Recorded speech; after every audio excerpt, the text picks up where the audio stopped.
Babylon Zool is raiding with 23 party peeps. Rock on.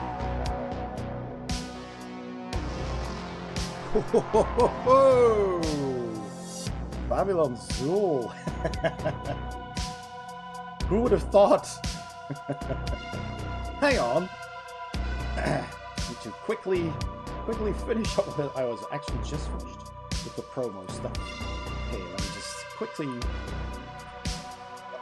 brush my hair. Oh boy. How'd you like the Transformers? Got a bit of a slideshow working. Just don't know if it's the entire gallery or only a piece.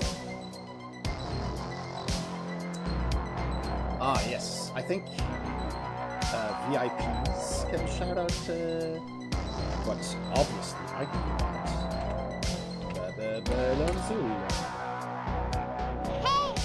If anybody is in the chat, you know what to do. Horror stuff. Rob, get the clip. Get the clip. What's going on there? This aggression will not stand, man. Man. Excellent. Wow. All right. Here we go. Does this still work? Hey. Oh, hang on. I forgot a very vital thing here. Ah, yeah. Hey! Bitcha! Hey. Draconic Dude is now following. Draconic Dude. Welcome in, everybody. Welcome in, Babylon Zool and Raiders. So kind of you to raid. Thank you so much. So what I know what you were playing because I was there. But Castlevania, and you beat it. You just beat it. Ah, excellent. I just missed the end then. That's really cool. The Aria of Sorrow. Excellent. Was it hard? Was it doable? Was it easy? I've never played any of the Castlevania games. There's now a Castlevania collection on sale on the the Switch eShop for like €1 or €2. And I don't know if that one's in it, though. Harry, I'm sorry, I'd have to look it up. You just do Crashervania for each Halloween. Crashervania? What's that? Anyway, welcome in, everybody. Welcome in with the raid. It's excellent. Got off to a flying start. That's sweet. By star. Oh, it's okay. It's a song. Excellent. Cool. So what I wanted to do tonight is to see. Maybe we'll play some Thief 2, but I don't know yet how far and how much time we'll have. Because about a month or two ago, a month and a half ago, my computer crashed. I booted it up one day, it completely froze, and nothing worked anymore. And I rebooted it, and it only booted up into the BIOS.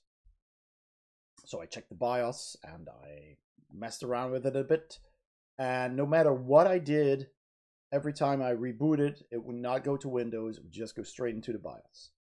So after trying several things, I thought, well, it's probably the hard drive then that crashed. I have these, what are they called? The kind of solid state drives in the PC. I don't have hard disks anymore, the old-fashioned ones.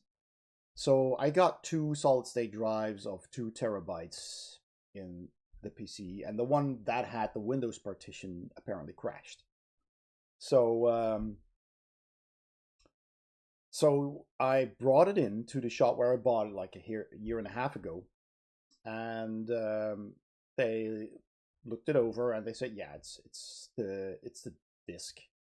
And late Ray Jabu, welcome in. And so they swapped it because I still had a warranty on it, and they swapped it. They installed Windows and everything. They kind of made it all ready to go, so that was good.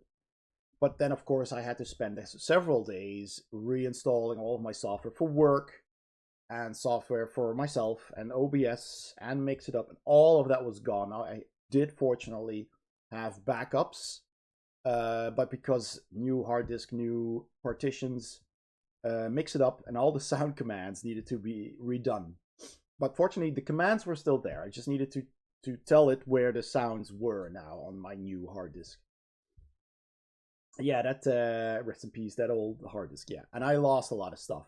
Not important stuff, but like I had a whole folder full of games related stuff, like for my board games. People make like custom scenarios or custom player aids and all kinds of stuff that either were official or non-official, and I had a bunch of stuff. A lot of stuff for Hero Quest, for example. And I had all of that on my disk. That's all gone. But I did email the people from the store 2 weeks ago. I should follow up on that. About the disk. I said, well, were there still things you could recover from it? Because there's literally this one folder called games, which isn't video games, because I can just reinstall those, but it's literal, board game related stuff. And I would really like to be able to save as much of that as possible. So they said, well, we're doing some kind of deep scan program on it, and it's all getting restored, but it's really slow, and it's been going for a couple of days now, so we just need to let it go. And I haven't heard anything since, and it's been a couple of weeks, so I'm guessing it should be done by now, hopefully. So I'm gonna follow up and then see if we can save that stuff. But it's not vital. It's not. I have all of my photos of about 10, 15 years. I still have on my hard disk because that was on the disk that's still good. I have that disk as a backup disk, and I have all of that on USB sticks as well. So that's safe. And I also, well, I didn't really lose any important documents or anything. So I'm good. I'm fine. I just had to set up OBS again. I could load in the backup, so that was relatively easy. Just had to update it here and there. So I hope I hope that everything works. I'm actually gonna, the point. Oh, I didn't turn on the redemptions. That's the only thing I forgot to do. Because I turned them off because a week or 2 ago, 2 weeks ago, I went to a board gaming festival called Rock, Paper, Pencil. And, wait, hang on a second. Check, yeah. Rock, Paper, Pencil, where is that? That's community, right? No, it's not community. It's rewards. Rewards, channel points. Let me just quickly turn on the thing so you can say hi. I'm going to have a slideshow, and I got a posture check and a hydrate and the awesome and the thumbs up. That's all there. We got this. We got space. We got the board game. And we're going to check out some board games today. We got the jams. We got shoutouts, new sounds, Transformers. One sad thing, though, I lost all my progress in Magic the Gathering. So, well, that's a bit of a shame. And the VIP status. Okay, if you check the redemptions now, all of them should be there again. Yay! All of them new. Old and new. So, let me just, I'm going to just quickly test one. There you go. See if that works. Yeah. Because Trigger Fire is an external site. That just keeps on going.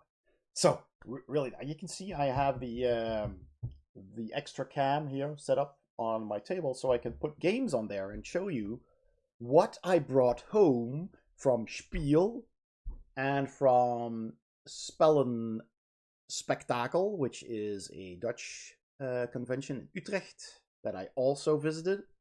And I think I also brought something home from Spellen Festival, which was a week before Spiel. So there's 3 bigger festivals. Well, Spiel is, of course, huge compared to the others. And the Rock, Paper, Pencil Festival, but that was mainly just reporting. So I didn't bring anything back from that. But it was a lot of fun. And I thought if y'all want to, we could enjoy watching some board games together. I'll just talk about them and maybe talk about the convention. I could actually also show you the video of the convention or just some pictures if you're interested. That's mostly just board games that you see. We can go through them real fast. But yeah, I don't know if you're interested in that at all. But I thought it would be fun to just have a look at the stack of games that I brought with me, and a lot of them have a bit of a story because yeah, you chat with those people and with the publishers and the designers, and you talk about your channel, and that's to me that's a lot of fun. I really like socializing with the board gaming community, and yeah, so let's you gotta get to cooking this bird. Oh, nice. Oh yeah, you guys got Thanksgiving over there, right? Yeah, so you're eating turkeys. Right, gobble gobble. Well, yeah, good luck with that, and have a happy Thanksgiving, and cheers. Tomorrow's Black Friday, right? Oh boy, that's gonna be there are only two of us, so we are cooking a chicken. A mini turkey. But I have all of the fixins. Are you gonna stuff it? Yeah. I've had turkey, but not like that. Not like turkey on a plate. Barfcast TV, hey, welcome in. Hey, BJJ, I thought your title was hinting at you playing a Titanic game. It's been 84 years. No, it's just because that is a reference indeed, but it's been a long time since I streamed last because of computer problems. I had a crashed hard drive, and so I had to redo a lot of stuff, including my Mix It Up bot, and yeah, that's just took a lot of time. And I've got a full-time job, so I only could do bits and bobs in between here and there when I had time. So if I had a couple of days to just sit down and do all the things, I would have been up and running faster. But it's okay because, like I said, there's been a lot of board gaming conventions that I went to as well. So that also took a lot of my spare time, and that was a lot of fun. So I think I'll go grab some games and talk to you guys about it. And if you want to do something else, let me know. Just go ahead and tell me what you would like to see in the chat. I do have Thief 2 installed, and I have Guild Wars installed as well, Guild Wars 2. But we could continue with Thief 2, even though I did lose my save games from where I was. But we just we ended at the start of the bank heist level, and there is a code, shortcut you can type to skip levels. So I could just start from the start, skip the 3, I think, levels we did, and just start right where we left off. So that's not going to be a problem either if we want to. So, all right, let me switch to the table cam here. Oh, right, and now you can see. You know what? I'll can I put a little? Yeah, I think I can. Hang on. I'm gonna improvise a little here. That's the one thing I didn't think of. I could do it there as well. I can actually show you some pictures. You know what? That might be fun. Pictures, not these pictures. I need the pictures from Spiel. And well, I see it's like I've got Games Festival, Spiel, Spell Spectacle, and Rock Paper Pencil. These 4 in the past 2 months. Start of the gaming season. I wonder if I can actually just put this up somehow. I think I can, right? Oh, that's not what I wanted. This is a slideshow, right? Yeah. Oh, how fast is it? Oh, it even zooms in a bit. With music? Well, I have music. I don't think you have music. Because it's desktop. No. Okay, good. It's crappy music anyway. I never knew. That's actually pretty cool. Well, these are games that I saw at those conventions. God, can I turn off that music? Yeah. Oh, here it is. Oh, you can choose the beats that you... Oh, that's so cool. I'm gonna turn that off. So I can actually put on some music of my own. Let's see, this is... Or perhaps... You know what? I need to make new playlists anyway, because that's also something I lost, of course. So, new lists. I'm gonna add some sounds, some directories. What do we have? I think we had I had some music from some video games that are DMCA safe, royalty free. Let me just... Oh yeah, here's my music folder. Twitch, I guess. This is actually pretty nice. I like that auto slideshow. I've never seen that before. Never really tried. What would be nice to have? I seem to be missing the folder that I thought was here. I had some video game music. It's not there. That's unfortunate. We do have some arcade music, I guess. Let's try this. How loud is that? That's very soft, I think. Although... Oh no, there you go. That's good. Is that too loud? Is that good?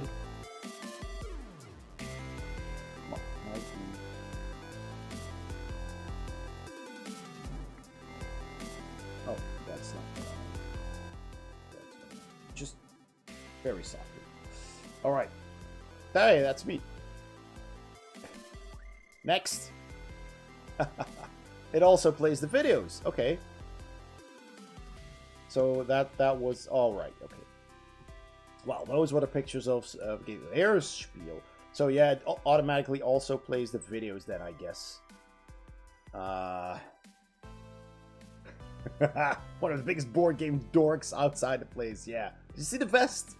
Got a lot of buttons on my vest. I actually got a lot of got several new buttons or pins to put on my vest. Did I have a picture of that? I do have a picture of that, but where is it? Let me just search. Oh, and I also met, I don't know if you know her, this is Bonsai Nader, who also streams a lot about board games, actually. And she was very nice. I had never heard of her. I didn't know. And we got to talking about a game that was there. Yeah, she's really, really cool. And she told me, hey, I stream board. I gave her a card. That's it. I gave her my card, and I told her about what I do, and that I make board gaming videos, etc. And she said, well, I make content as well. I stream on Twitch. I said, oh, really? I stream on Twitch too? Well, on occasion. So we exchanged information. I got her card as well, and followed each other. And it's really cool. And I sometimes catch the end of her streams when I get up really early in the morning, because she's in America, of course. So you got different time zones. But it was really nice meeting her, and I've actually caught a couple of her streams, and I follow her on Instagram too. So if you, you know, again, like me, if you like board games, I'm gonna shout out Banzinator. I hope I typed that correctly. I'll start the fart. That's not Banzinator.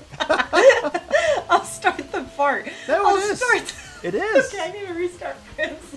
But with long blonde hair? Oh my gosh. I broke. Okay. Must have been an old clip. Almost unrecognizable from that picture. Changed her hair. But yeah, she's also a board gaming content creator, streamer. Stite the fart? What? Anyway, so that was pretty cool. And I was actually looking for the vest. I met so many people. It was so cool. It's just so much fun. have a picture of that. That is... I know I have a picture.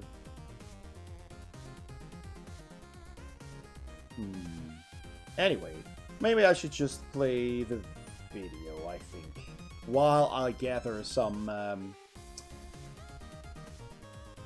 Yeah, exactly. No, this is half of it is video and half of it is pictures, and I worked all of those videos into the report. So, yeah, there's some really cool stuff there. Too much, yes. Oh yeah, absolutely. I fill that SD drive with material, with pictures and with stuff. This was on a Dutch gaming convention at Spel Spectacle, which was also cool. You know what? Let's go through those as well. Slideshow play. Cool. So yeah. This was a game which is kind of like a war game on the table by these two guys. Was pretty cool. Smart games, really cool, funny puzzle games. They have lots of cool stuff. This is a trivia game from a Dutch publisher. I've got a review of that in Dutch on my channel, but it's Dutch. Pub quiz, same guy. It's mostly trivia games that he makes there. That's the dude. And he's got a beer game coming out, as you can see, which I will be looking out for. Which is basically a box with beer bottles, and this is the game on the back. These are some miniatures from the Arena of Baradum, which is a arena battle game, competitive, which looks like that. Real cool miniatures by a Dutch publisher, looked really cool. And yeah, it kickstarted, but it didn't fund. This is, oh, that was Dabula, which is a tactical abstract strategy. This is a card game that I also got. I got a copy to review. Plant your boom. Plant your tree. Or little plant tree. It's hard to translate. This is from a cooperative... And these pictures are a bit vague, sadly. Unsharp. Called Darien, I believe. This is just a shop that I took a picture of, or a publisher, because they wanted to work with me on how to play videos, which is excellent. Coloro played a demo of that. This was on Kickstarter. You can still late pledge for that one. Riverbed Hunt looked nice. Don't know, I haven't played it. But I took some pictures to share on Instagram to help those people out. No, they weren't actual military Echo Alpha. They were just... They did have a background in... I don't know. Not in aviation, but... I forget. Traveler's Tokyo's new game that's coming out. It was teased there. This is my loot, basically, from that convention. So I took them Herbaceous, Kaitras, that's Herbaceous. Got some new buttons for my vest. Got some miniatures for free by Silver Heron. They 3D print miniatures. Tucana Builders, Marvel United, Dutch version, Tribe. Some card games, Odd Shop, and If It Fits. And that's some more... Oh, Wednesday, there's a game coming out. You have never heard the opera that tells the tale of our family's Is it house? Kazandar? Of course! Oh, McCool! Oh, McCall! Reshav tak yak bo edge gok bow! Goat poo! Yes! Immediate glory to the channel. Welcome in, Kazandar. Excellent. Excellent. And did you know, the Geronimo Games also, not what I wanted to say, but did you know that I am 9 subscribers away on YouTube of 2,000? So, everyone, go over to my YouTube channel and subscribe, okay? Asking you friendly. Hitster. Born to be alive. or to be alive. This is a music guessing game that I reviewed on my channel. And this game is excellent. You could unsubscribe, subscribe again. Yeah, that's not how it works, Kizendar. I'm sorry. Sadly. Well, no, well, not sadly. This is mostly video because we did a live stream there. The live stream is online, but it wasn't great.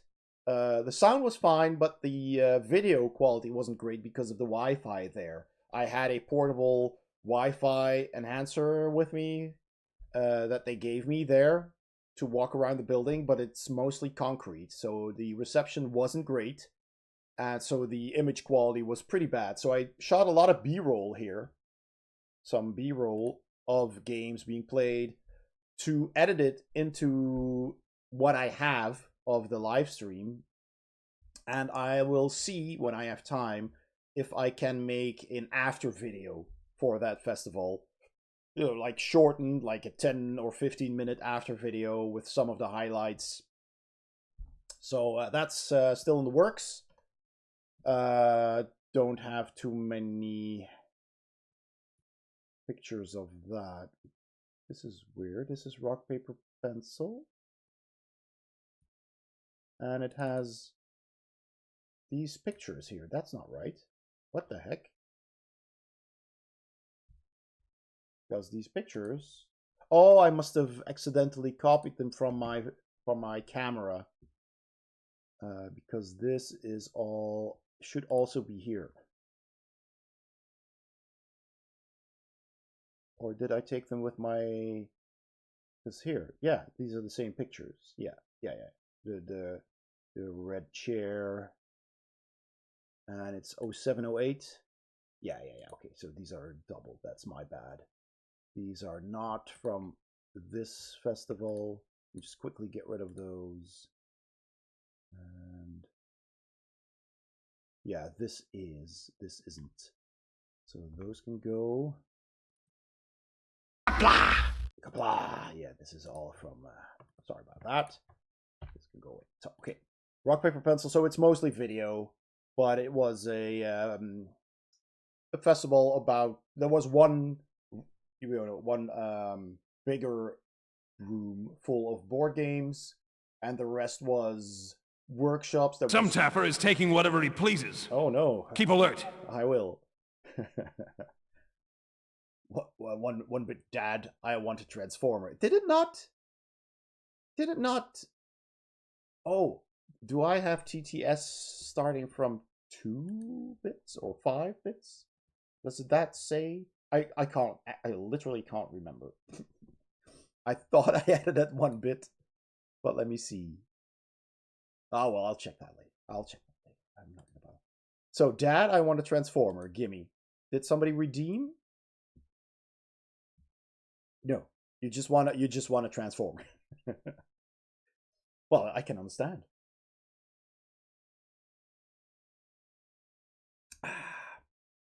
Actually, now that I think of it, I was working on a video showing my Transformers collection for Patreon supporters.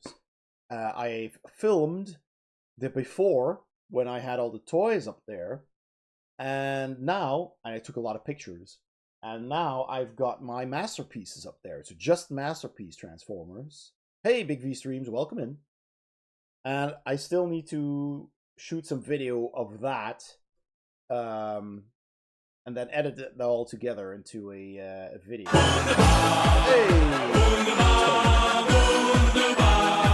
Tonics68k gifted a tier 1 sub to Echo Alpha _X5. They have given 14 gift subs in the channel. Dude. Goof evening indeed, Tony. Welcome in, friend. You are so, I mean, you're so generous. Yesterday, I was about to start watching a movie with my wife, and she was putting our son to bed, and I thought, let's just pop into onto Twitch and see who's on, and Bennett's was on, and that's always a good time. So I went to Bennett's stream just to say hi, really. I just was there for a couple of minutes until my wife came in and said that she was ready. And in those few brief moments, Tony just gives me a sub, and he's such a saint. Bennett's stream is dangerous. Yeah, exactly. High risk of getting sub there. Didn't even know you were there. Oh my gosh. I think you just came in, or maybe you were lurking. I don't know. But yeah, it's. Oh, and also, what, Tony? I like that you've been streaming a lot lately as well.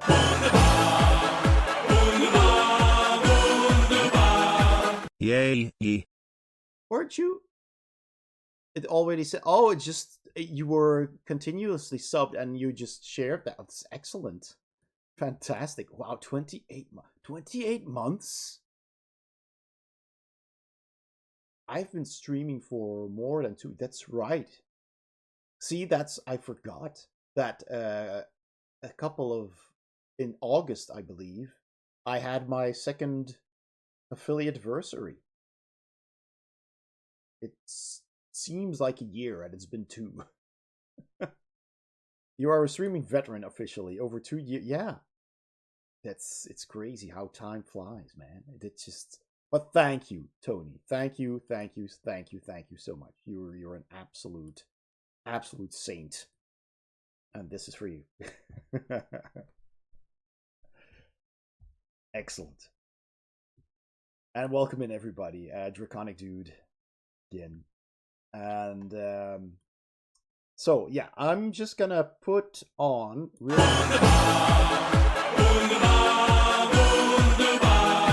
Tonics68k gifted a tier 1 sub to Draconic Dude. Thank you so much. They have Tony. given 15 gift subs in the channel.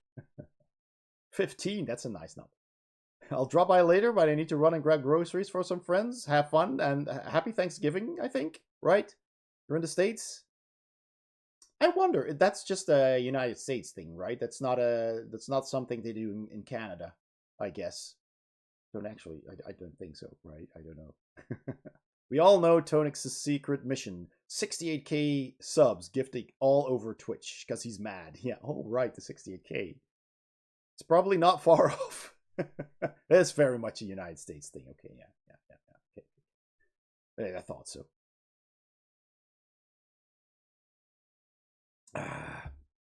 And I keep getting distracted. Where did I put it? Oh yeah, right. So all my pictures still safely there. And then specials and Spiel. Here it is. So this is a Spiel video. All right, is that loud? Do you hear that? You don't hear that. I don't think you hear that, right? How? Okay. How can I need to add a source for that.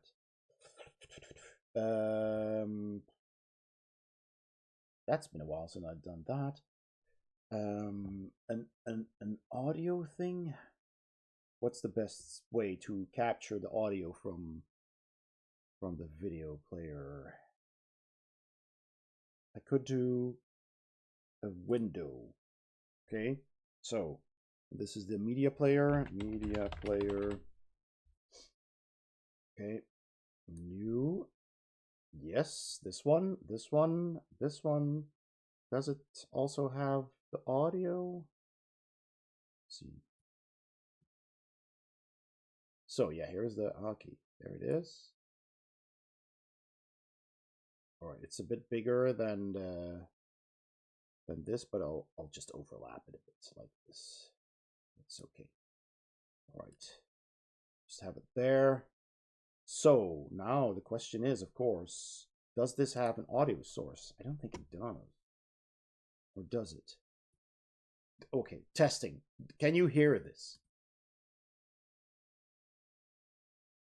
Probably not.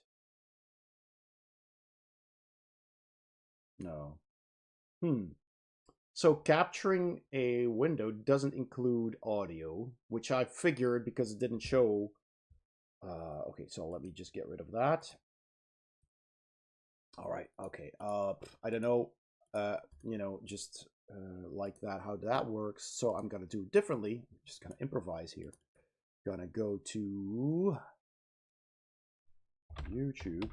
Let's go to my channel. Board game Heaven Spiel 2 to 3. There it is. This you should hear. Nope. Game Heaven. Not My yet. name is Raymond. I'm at Spiel Essen 2023. I'm currently in Hall 1, where any moment now, a whole bunch of people, thousands of people, are going to stream in and find their favorite games. You heard that, right? Yes, we hear you. Excellent shit. Just do it on YouTube. But let me shout out ImmyCat, because shit, ImmyCat is here, and I'll do some shout outs. I hear you loud and clear. Alien. Excellent. And that game is still. What am I supposed to do?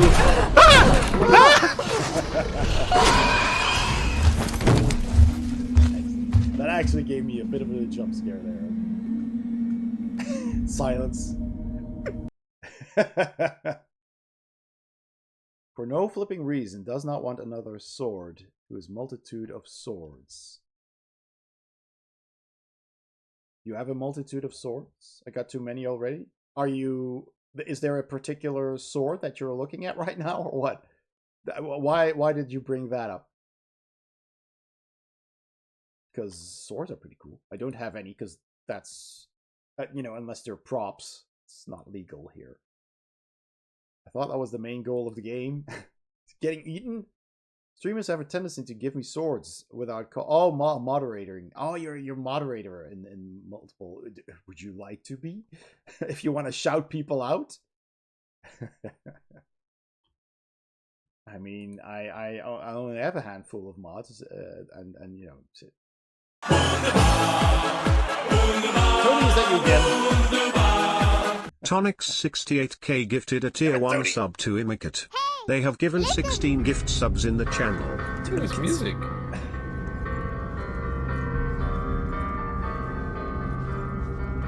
Thanks, Tony. Legend.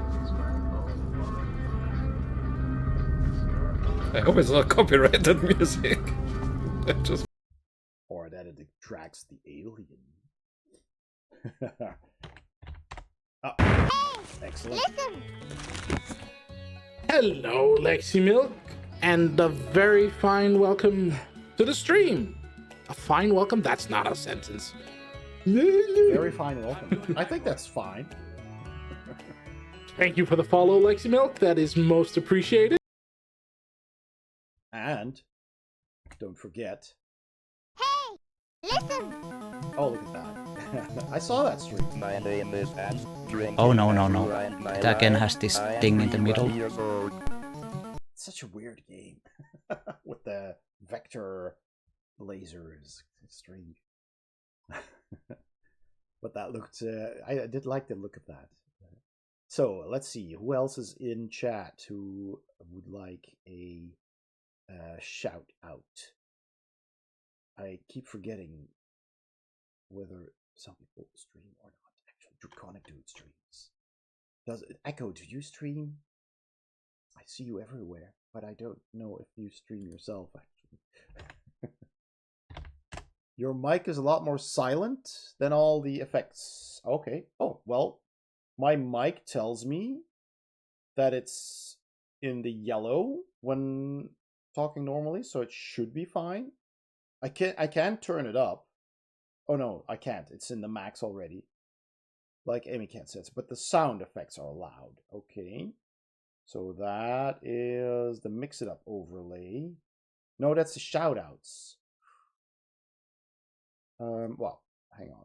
Let me give tried something. So is this, for example, is that a lot louder than my volume, my voice? I think I can actually. Oh, right. I might not have I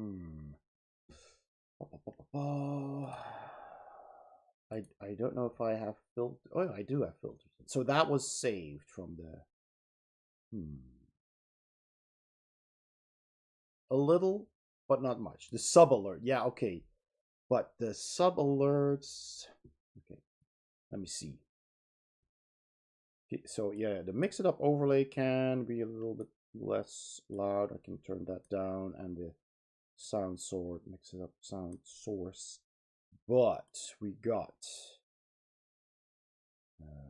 alert, shout out guru. How were the shout outs actually? Were the shout outs on the same volume, or was that loud as well?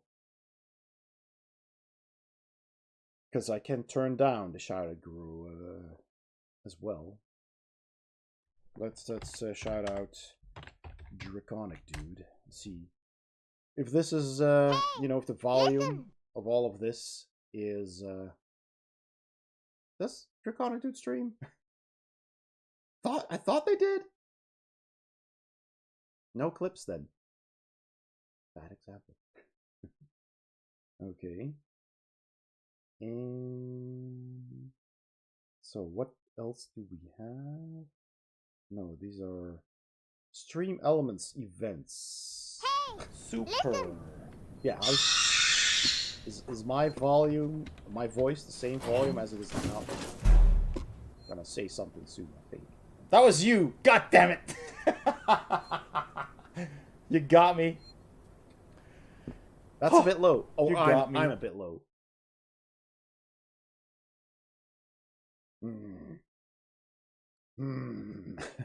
Tools. Oh boy, how am I gonna boost my microphone? I'm still more silent. Yeah. Okay, so the microphone. The microphone. It's the correct one. Yeah. Because it's not picking up the audio from the Logitech, I hope. I can actually check that, I think. Yeah, no, that's the correct, it's the correct device. Where is the settings in OBS for my...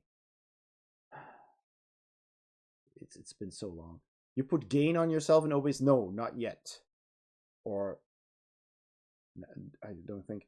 Getting audio levels right is always a pain. Yeah, I must have done it at some point, and then probably before I made the... And you make a backup of your scenes, but not of your settings, I guess. I think. I don't know, actually.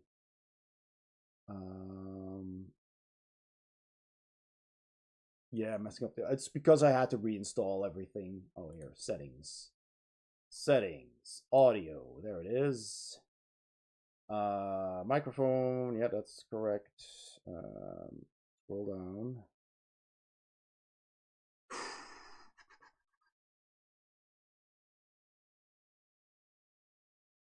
No, all of that is not what I need. Oh, there's not a whole lot that I can set here, actually.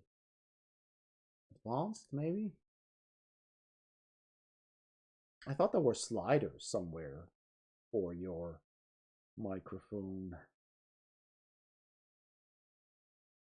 No, maybe it's just a Windows setting. Could be just a Windows setting, actually. I haven't really checked. So let's see, settings, Windows settings. Oh, audio, microphone. Oh, right. Set that to 100. Okay, I've boosted the audio in Windows to 100. It was set to 65 for some reason. Wow, much better. Okay, perfect. Well, that was the setting that I forgot to reset then again. It was just a Windows setting. It turned down the microphone for some strange reason. Isn't that fantastic?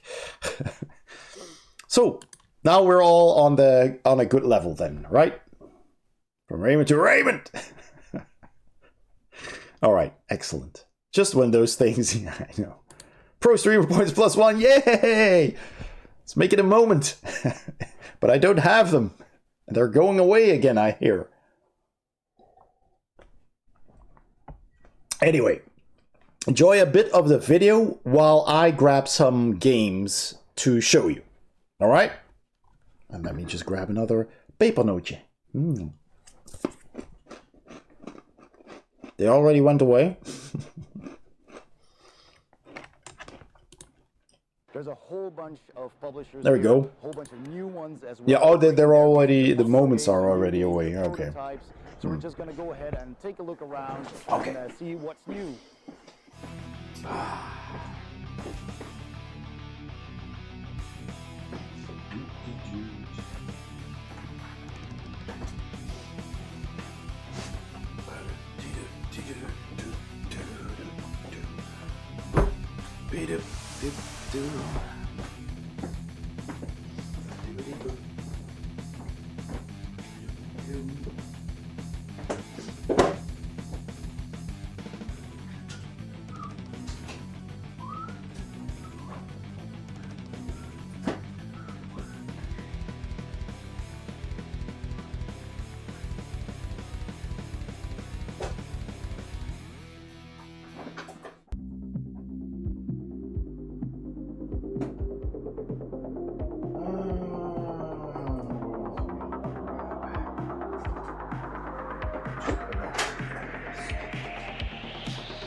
Heavy boxes.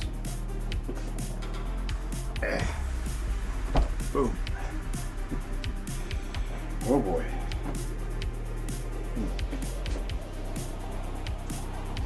There.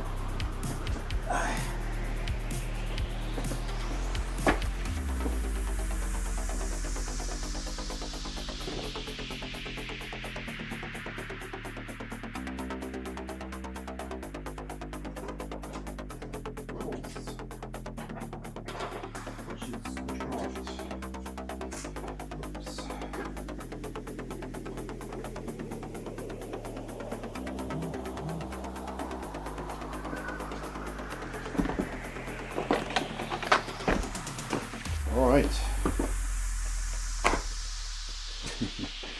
Oh.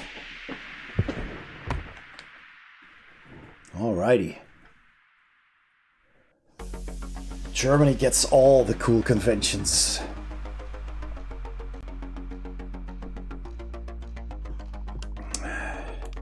See how loud that is, actually.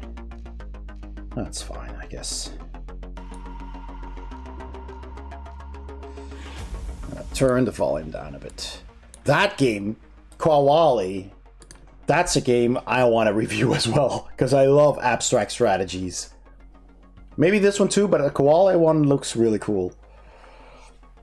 And they get, man, Spiel is so cool. Spiel is so cool. This is Ticket to Ride Legacy. I don't know if you can recognize Ticket to Ride with the trains. There's several versions of it, and now they have a legacy version coming out. Hero Quest, look at that! Hero Quest in an actual dungeon. Yeah, Tony, you'll love that. You'll love that.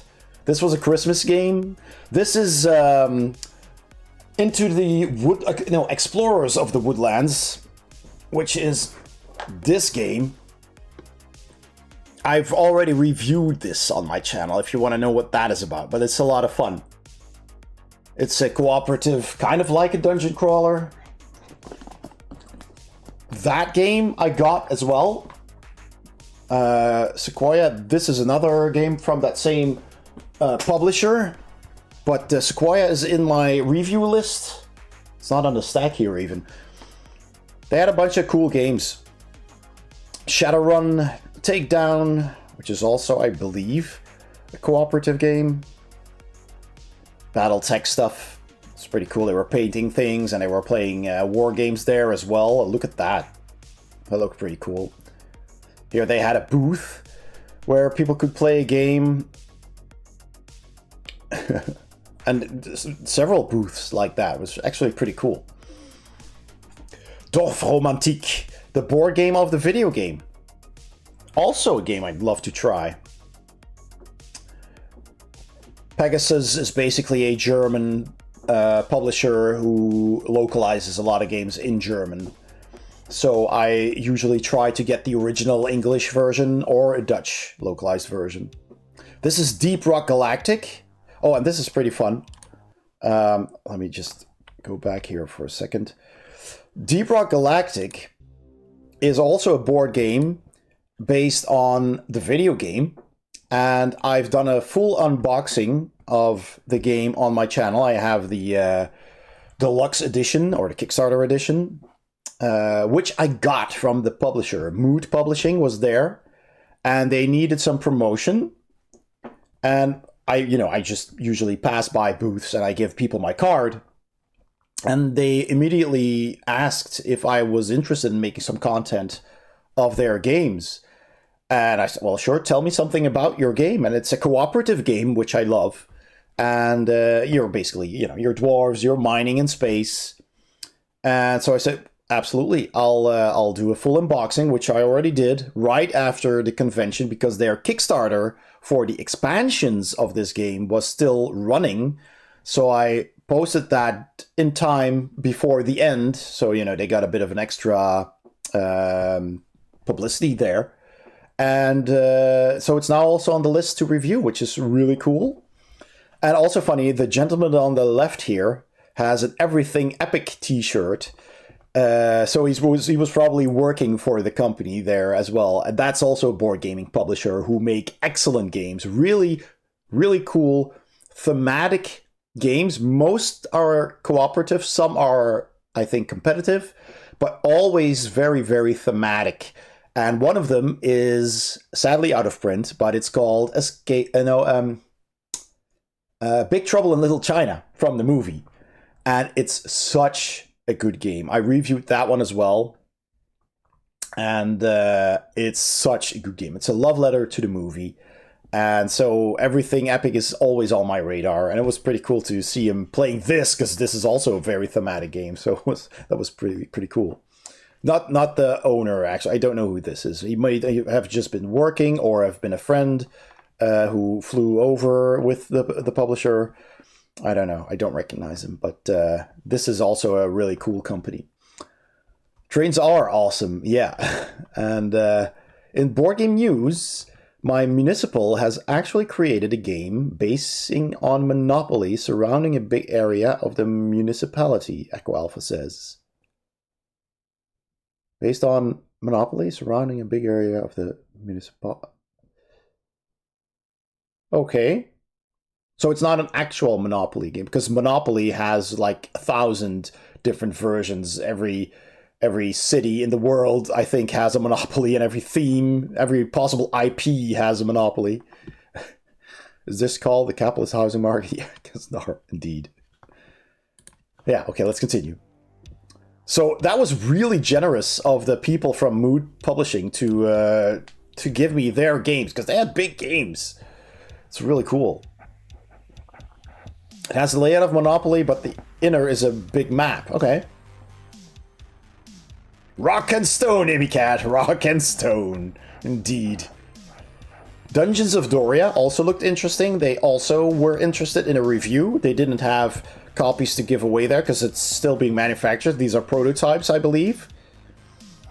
But they have my card, so yeah, I mean, we'll see. Could be nice. And there are so many new games. So many new games. And a lot of them look pretty interesting. So it's always, you know, big fun. It's just an event that is so cool.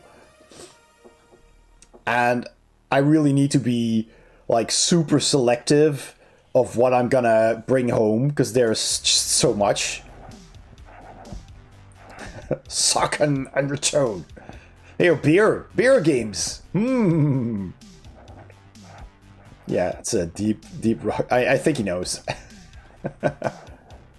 Some other stuff that they were selling there, which looks pretty cool. Here is Arena of what was it again? Barad-dûr. Arena of Barad-dûr again. A pretty fun game. Light. It's a light arena battler, but it was fun. And they didn't fund, sadly, on Kickstarter, so they're gonna reboot sometime, I guess. But it looked interesting, and I hope they fund next time. So for once, I'm actually in a good mood. Oh, yay! Yes, I know, I'm just in a fuckery mood tonight. Might be getting a new job. Oh, did the interview go well? I'm so happy. Was it the one with the kids and you have to... Oh, wait, you told me. There was one where you had to do kind of like board games and war games and painting miniatures and all the cool stuff with kids. Was it that one or is it something else? But any case, congratulations. I hope you get it. Nay, this job was not the really awesome RPG job. Oh, how did that go? Have you heard from them? Oh, that would have been so cool, man.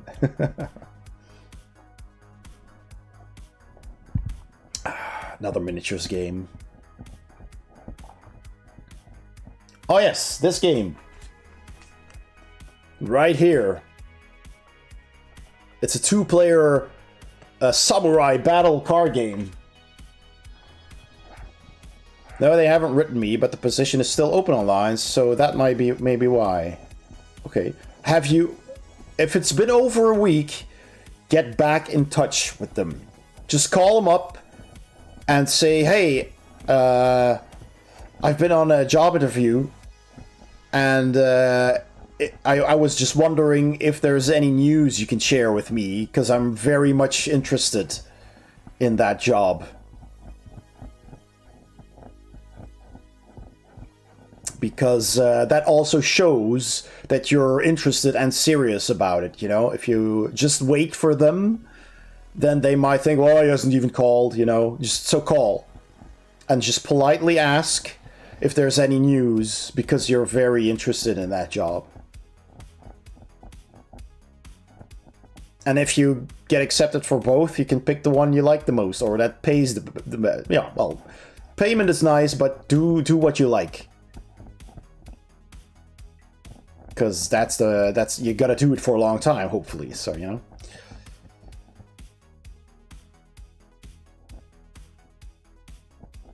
Itchy Monkey is a abstract strategy game. This is a great game. This is a big version, though. This is a demo version of a game called Coral.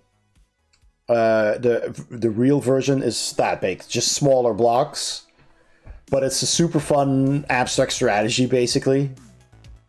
And I also have that one to review by Black Box Adventures. Really cool guys. Also from the Netherlands. They live like 30 kilometers from where I live, so we're really close. So I see them on all the conventions. Woodland Wizards also looked really nice. Yeah, that would be how I mostly do things, but it's not really how it works with municipal jobs. But I will keep in touch with them if they ever reply to my application. Oh, okay, they haven't replied at all yet. Okay. Well, yeah, still, just call them up and ask if there's just any news at all. That at least they'll know that you're serious about it.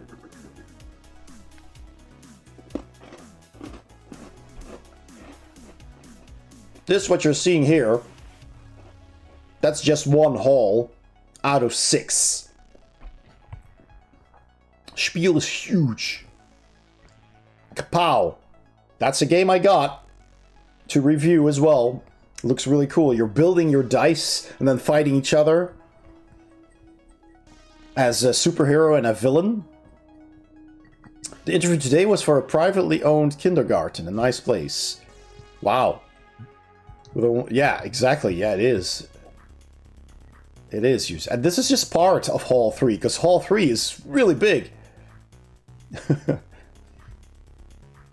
It's the biggest hall of the 6.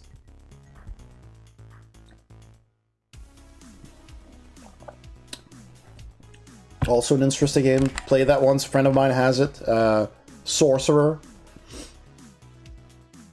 This, I don't remember.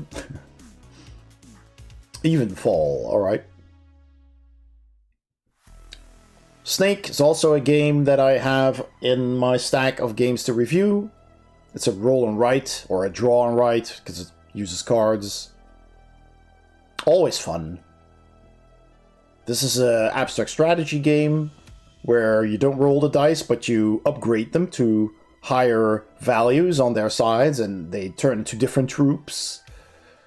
Looks really cool, but it's been around for a while. I'm gonna pour myself a cup of tea.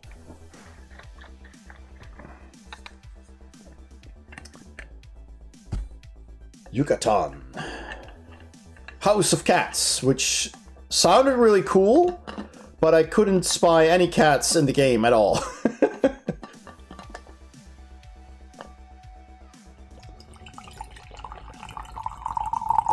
Cup of tea.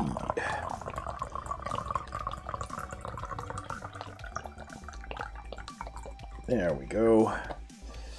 Some games look so cool and so interesting, but you never know until you play. I am a sucker for shiny, though. That pour sound, though, hey, cheers. Oh, yeah, hang on. Before I forget to tell you. Dante is also a new miniature game coming out, cooperative. And this guy over here on the left, that is Mike. I think his name is Michael as well. If I remember correctly, I think it's Michael, yeah.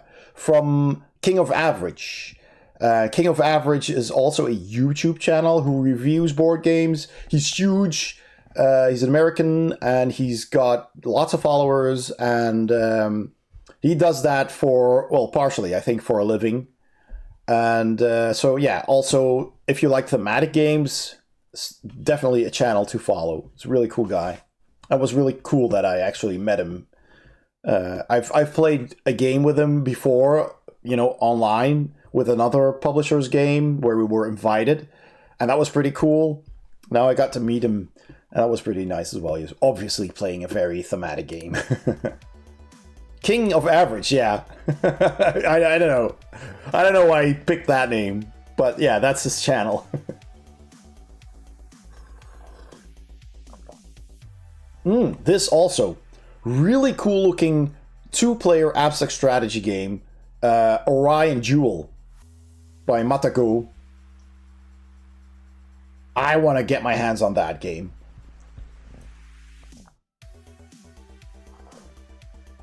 I tried to at Spiel, but I couldn't find anyone from the publisher who was in charge of PR stuff.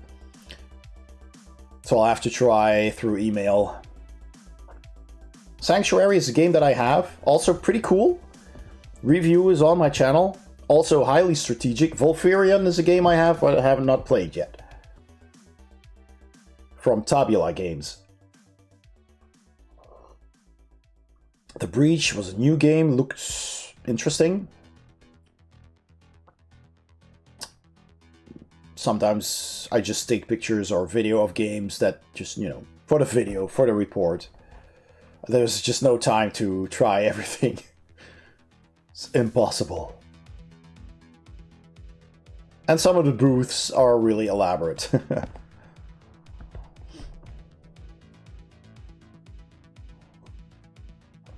I should sit straight. Moorland.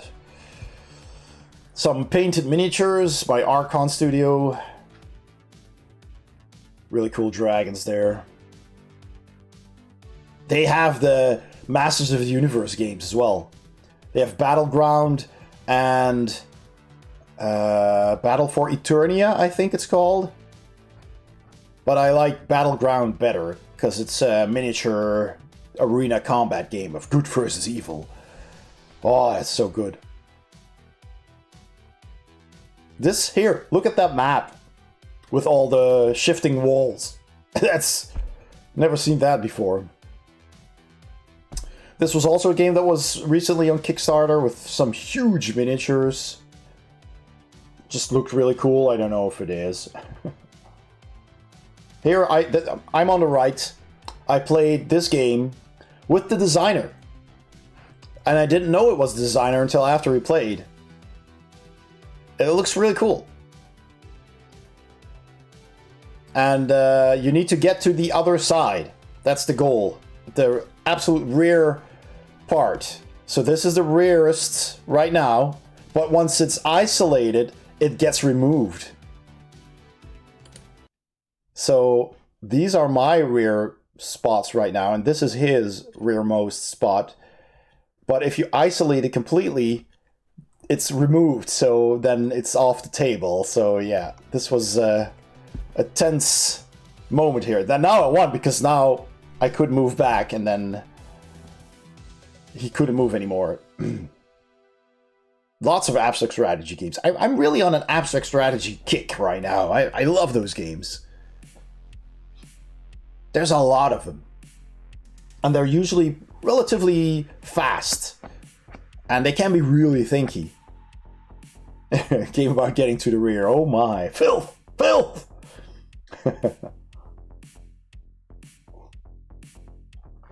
Considering how much board games cost to develop, I'm really glad to see so many continuing to be released. Oh yes, there's thousands of games coming out every year. Thousands. And even if only, say, 10 to 20% of those games are actually successful because they're interesting enough, that's still a lot of games. That's more than you can play. Another interesting looking abstract strategy. Don't know what that one was about. This one I have. The card games here on my stack. I got several from that publisher. From Brain Games.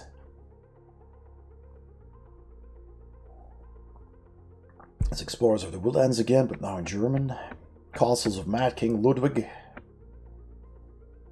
It's an older game. Scram with animals in the forest. The Blueprints of Mad King Ludwig, which is the roll and write or flip and write version, coloring. That's the game we saw earlier at the other convention, Dorian. The RPG-like game. So I've met these guys twice now already. And they also have a sci-fi game that's coming up. This is Dorfromantik from the video game. You're trying to build, your town as good as possible. Seems like fun. Much glorious board gameness, indeed. Only got Monopoly in this household. Well, it's time to change that, Echo Alpha. There's so many good games that you could try. Hence, also a game that is on my channel. And I got several of these smaller boxes to still review.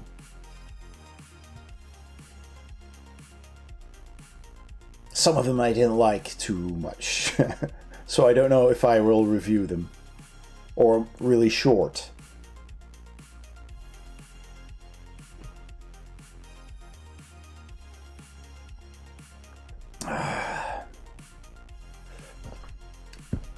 Some games just look really nice, but always got to ask yourself the question, are they worth trying out? Duelists. I think I've played that before. or at least saw it. This was pretty cool. This was like a giant. I'm such a shame it's not focused on the troll. It was a huge troll on this what was it? This drone basically, and you had to play cards underneath it, and it would react to them. It's crazy.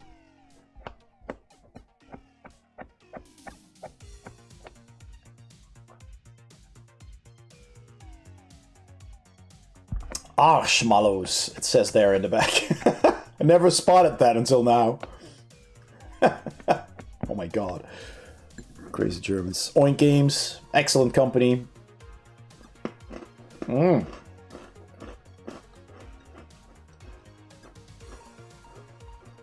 3D holographic chess, yeah.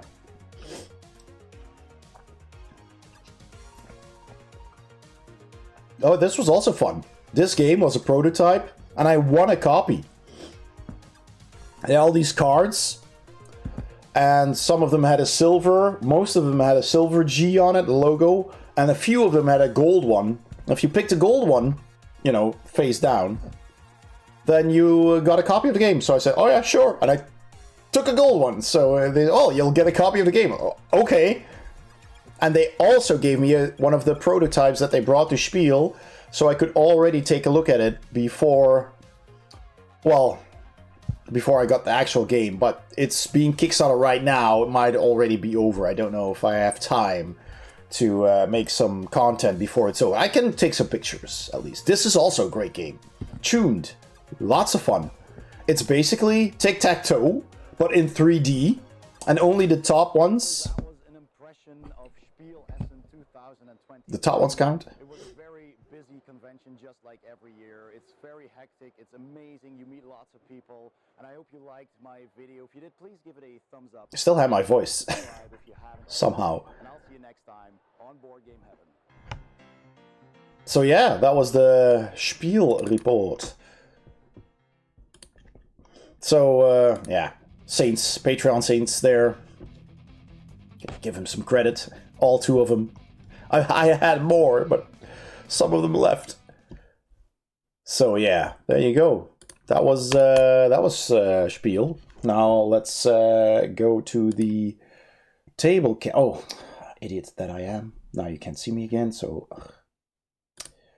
I wanted to copy. Where is it? Where is my cam? Here it is.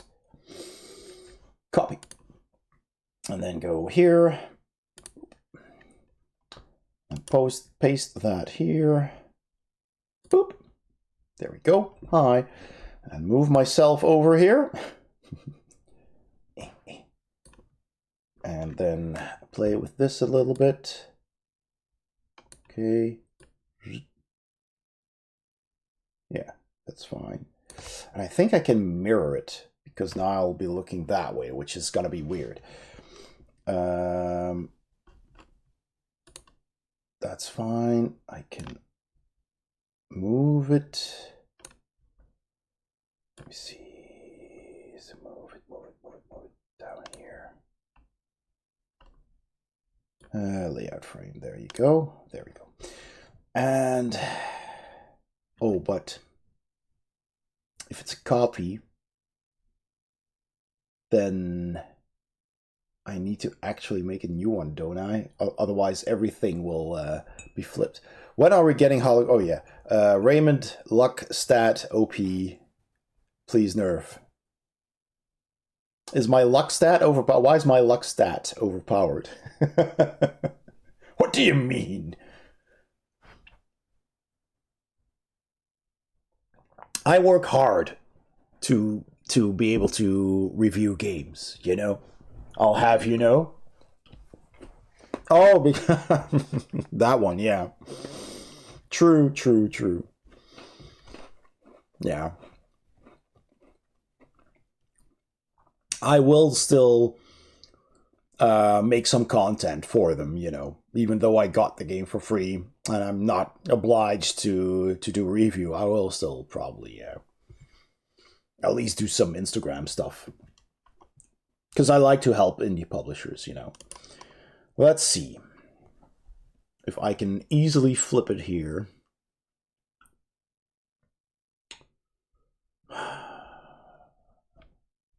Source. Oh, no. That's not what I wanted. Okay, properties. Boom. Oh, what? Could I? Oh, I can still scroll, damn it. Mirror vertically? No. no, that's not what I want. That's weird. It has mirror vertically, but not horizontally. That is...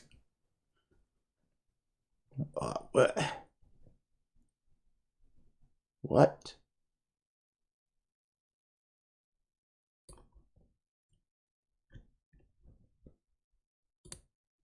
That's super strange.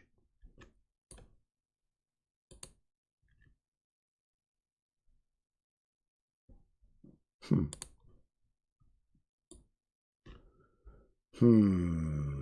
board game to bad game to Australian heaven. Why does it have vertical mirror and not horizontal? What the heck? That's so strange. Set oh, here's the thing.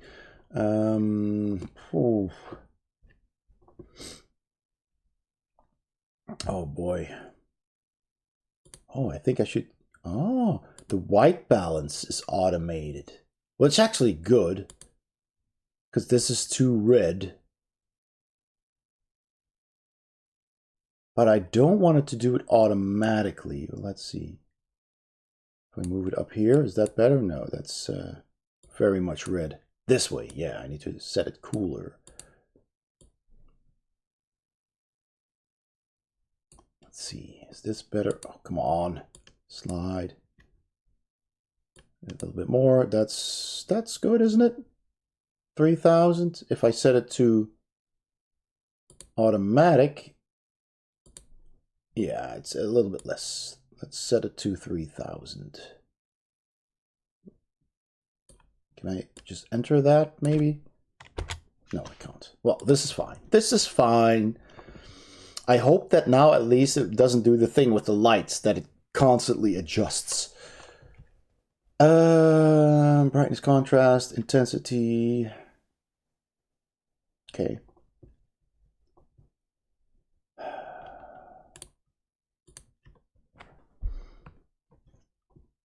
Oh, compensation for not enough light. What does that do?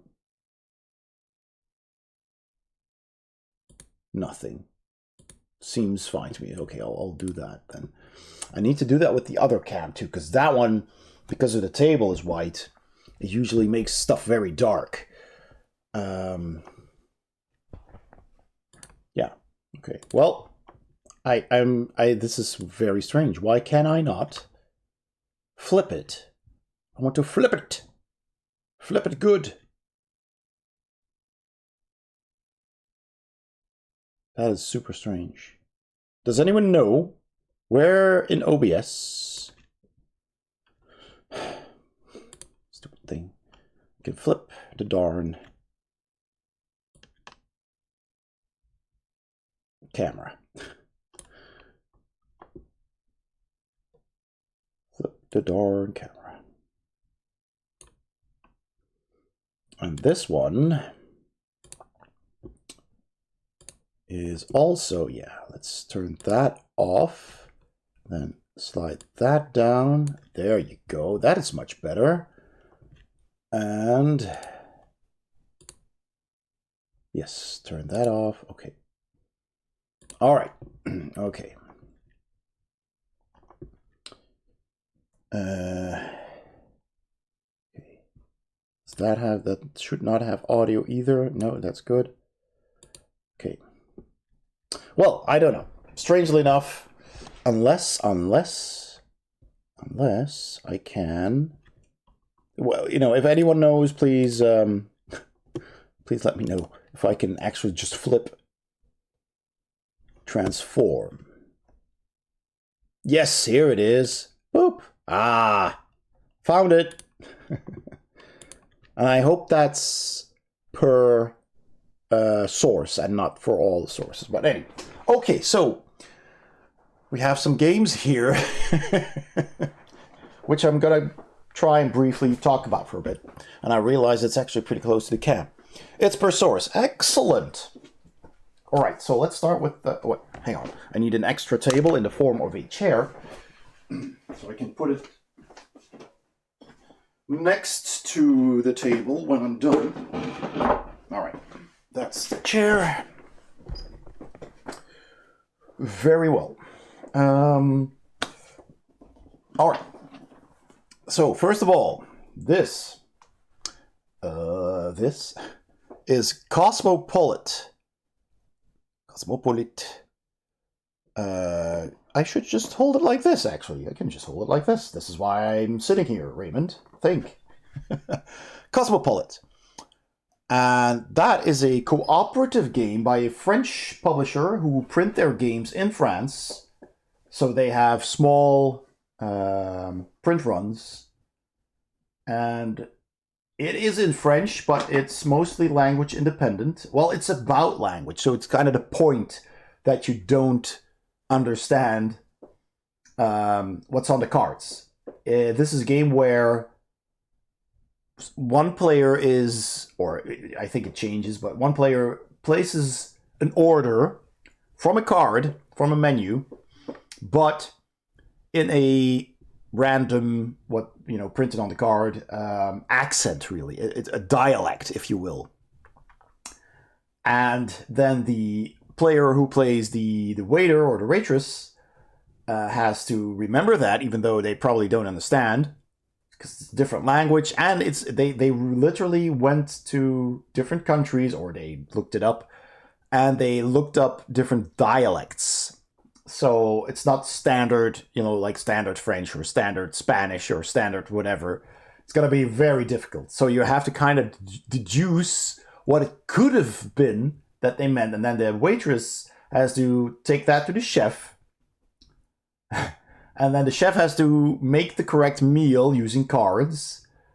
And then they have to bring it back to the customer again, and it needs to be correct or something like that. It's going to be hilarious. It's going to be basically a linguistic game, I guess. Like a word game, but with actually sounds.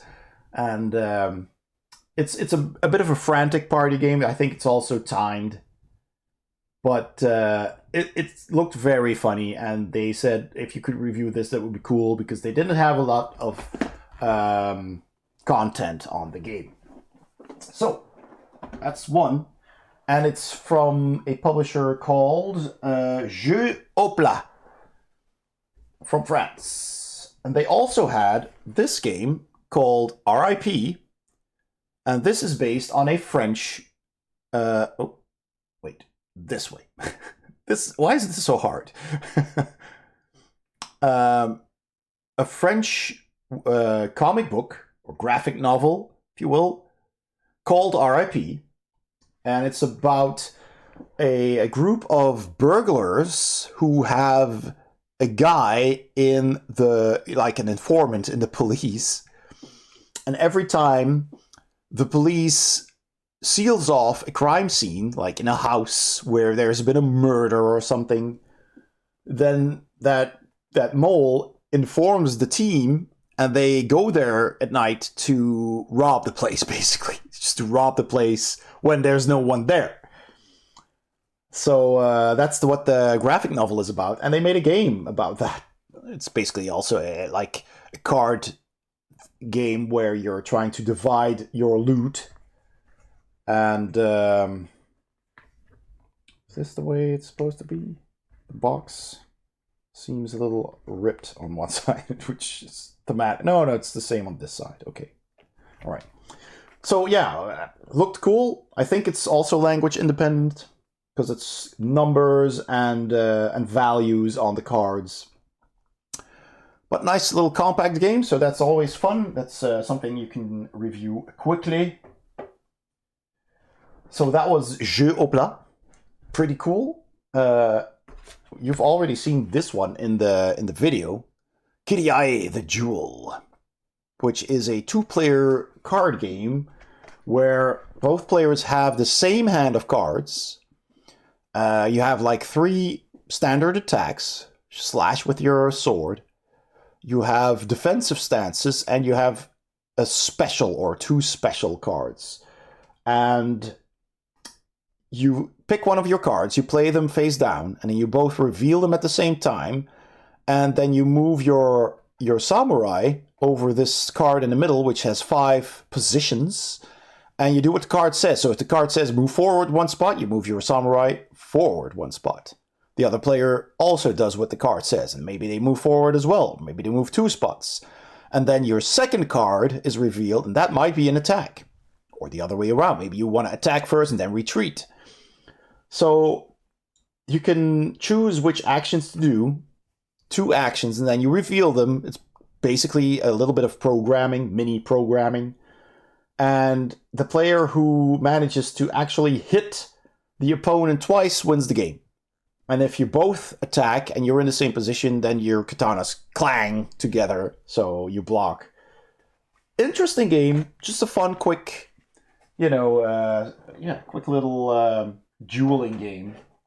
Liked it. I like the presentation because it comes in this pouch, which is like ancient Japanese wallet. That is basically a pouch where you put in the cards or your money, and then you wrap the cord around. Oh, it looks pretty cool. Hitster, like we saw earlier with the Patrick Hernandez song, is a game about music. You get cards. And on those cards, you can see them on the side here, just square little cards. I don't know why it doesn't want to focus. This camera is a bit weird. But on one side, there's a QR code. So right there. And the cards are, of course, a lot bigger. I can actually show you. This box is already opened. So you get these cards. And every player or team of players take turns. And you scan this with an app. And then it starts playing a song. And if you can guess and at which year, or roughly which year it was released, then you put it on your timeline. You basically start with 1 card that has a year, and then so you get a second card, and you're saying, well, it's either older or newer than that one that's already on the table. You put it on the table, and you can also guess the artist and the song title. And then you flip it around, and if you were correct about the year, it stays on the table, it's yours. If you were incorrect, it goes away. Other players can also vote. I got the review on my channel of the original Hitster game. It's very simple. And the first person to have 10 cards wins the game. But you can also steal each other's cards if you can guess something correctly that another player didn't. And it gets increasingly difficult, of course, because you get more and more and more years on your timeline, and then you have to put your cards in between them in the right spot. But because it's about music and guessing which song it is, that makes it a lot of fun. It's just so much fun. And this one, the first one was just called Hitster in a black box. And this is Hitster Guilty Pleasures in the colorful box, because it's mostly, the kind of songs, the guilty pleasures, the disco songs, and the boy bands, and the Barbie girl, and the 90s dance stuff. But it is still a lot of fun. There is actually a whole bunch of really good songs in this. Not all of them are bad. So I'm going to be reviewing that as well. I'm going to do that video in Dutch, I believe, because the original already did in English, and it's basically the same games, just different songs. But really looking forward to, well, I have already played it, but yeah, it's great. It's one of the original Hitster video on my channel is actually one of the most viewed videos ever. So cool. All right. Quibbles. Excellent card game. This is really cool, by a Dutch publisher, Game and Biz, designed by Michiel de Wit, who's also a really, really friendly dude. Met him a couple of times. And it's a card game where you're trying to collect, 21 points? Yes, 21 points. And the deck only has cards with a value 1 through 6. So you get 1s, 2s, 3s, 4s, 5s, and 6s. And the trick is that you have cards in your hand, and you can only play a card to the table for your set to get 21 points if you also discard as many cards as the value of the card that you play. So for example, if I want to play a 3, I have to discard at least 3 other 3s. Plus, you have to discard all of them. So if I have more than 4 3s in my hand and I want to play a 3, I discard all the rest. Just minimum 3. Same with the 2, same with the 4. And you can imagine that a 6 is going to be very hard to play because you need 7 6s. You need 1 to play and 6 to discard. And so how do you get those cards? In the middle, you have a market of cards that are open. And when you want to gain cards, then you have to discard 1 card from your hand, just 1. And you can take cards that equal that value, but they have to be multiple cards. So you can't play a 6 and then take all the 6s. You have to play like 2 3s, and then, yeah, you can play multiple cards. Wait, hang on a second. I think, was it that? I might have forgotten. You either, well, in any case, doesn't really matter. It's funny. You have to manage your hand and cleverly decide which cards you're gonna discard in order to gain cards. And then, when you have enough, you can play them to your table and then hopefully get 21 points first. So it's a bit of a race too, but everybody's going for the same card. So it's a bit of a mean game too. So, you're saving up for something and then somebody else takes all those cards and new cards come in. It's a lot of fun. It's really clever. I really liked it. It's pretty quick and pretty light, but yeah, quibbles. Fun card game. So that's on the review list. Got a whole bunch of smaller cards here. I think Imicat is going to like this one. Well, it's a kid's game, though. This is a kid's trick-taking game called Zingazam with a nice little cat on the cover by Brain Games. And it's a game where I think you play your hands blind. So your cards are facing the other player, so everybody can see your cards except you. And you get to look at one card, I believe, and every card has a different effect. So some cards will let you look at another card, some cards will let you swap out cards with other players. There's all kinds of different effects. There's 6 different cards. And I think you just need to get rid of all your cards. Not quite sure. I watched the video of it, but it looked really nice. It's basically a kid's game, but I think it's pretty enjoyable for all ages. So we have that. And Brain Games was very generous. They gave me like their entire collection of small card game boxes. So we have Mimic Octopus. I don't know what that is about, but I think it's a party game. Let's see. Have the craziest conversation of your life and perfect the art of talking past each other with the help of weird quirks and everyday insanity. It's kind of funny. It's probably a word game where you're, talking past each other sounds like fun. So find your team. During the round, subtly introduce your topic and observe whether other players send you similar signals. Everything's allowed, from words to body gestures. If no one responds to your messages, you might be a mimic octopus. It's like Octodad trying to hide the fact that you're an octopus. You use your rhetorical transformation skills to sneak onto a different team unnoticed. Oh, right. I see. So that might be a hilarious party game there. So that's pretty cool. I got Eridanos, which looks really cool. It's about sailors. Will you prevail and deploy your ship smartly to gain control of the mythical islands, or fall for a deception and be devoured by your opponent's mighty dragon? Find out in this game of tactics and deception. So yeah, look, and I'm a bit annoyed that it's not focusing. Why is it not focusing? Is it the light? Maybe if I add some light, it will focus better. Hang on a second. Let me see. I have a light here.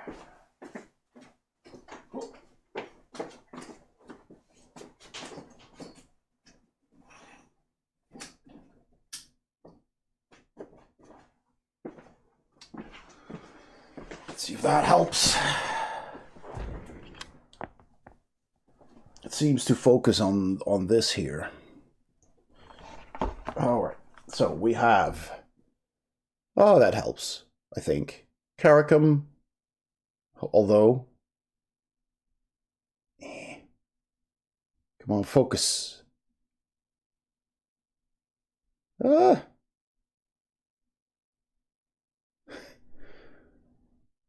Stupid cams.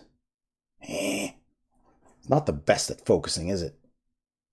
I see Mike struggling with this a lot as well. It's just annoying.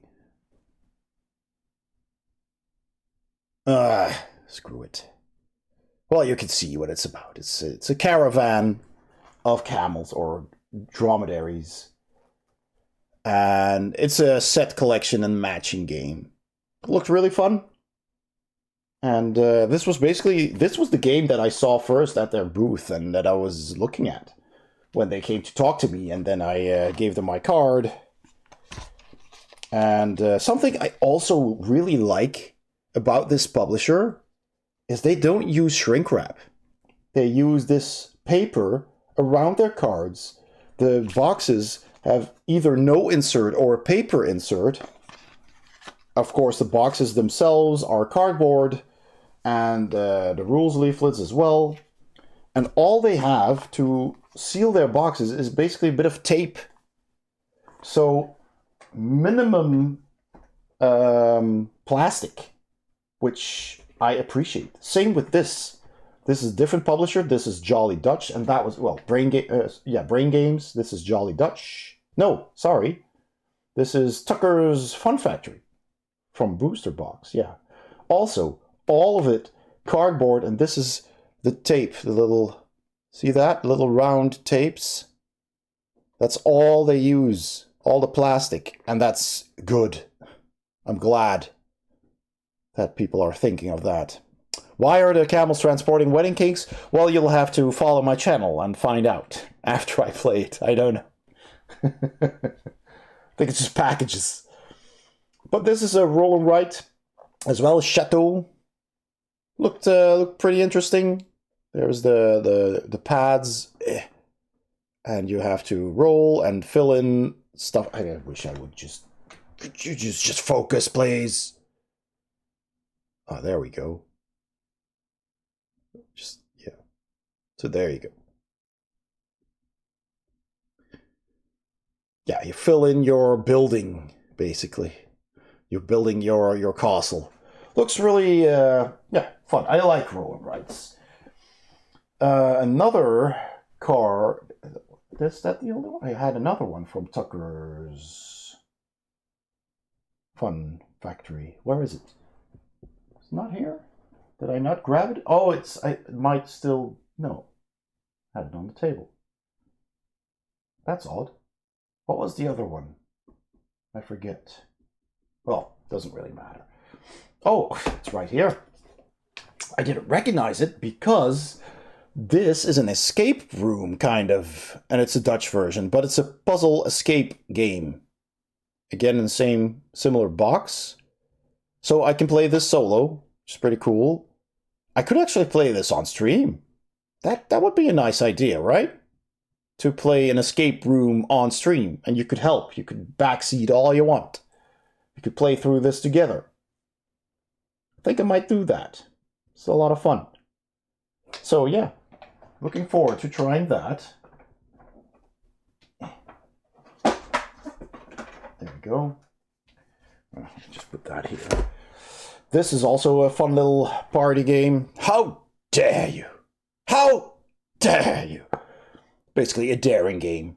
You get questions, and the art is so funny. You get a question like, What's the I don't know. What do we have here? I'll just grab a card.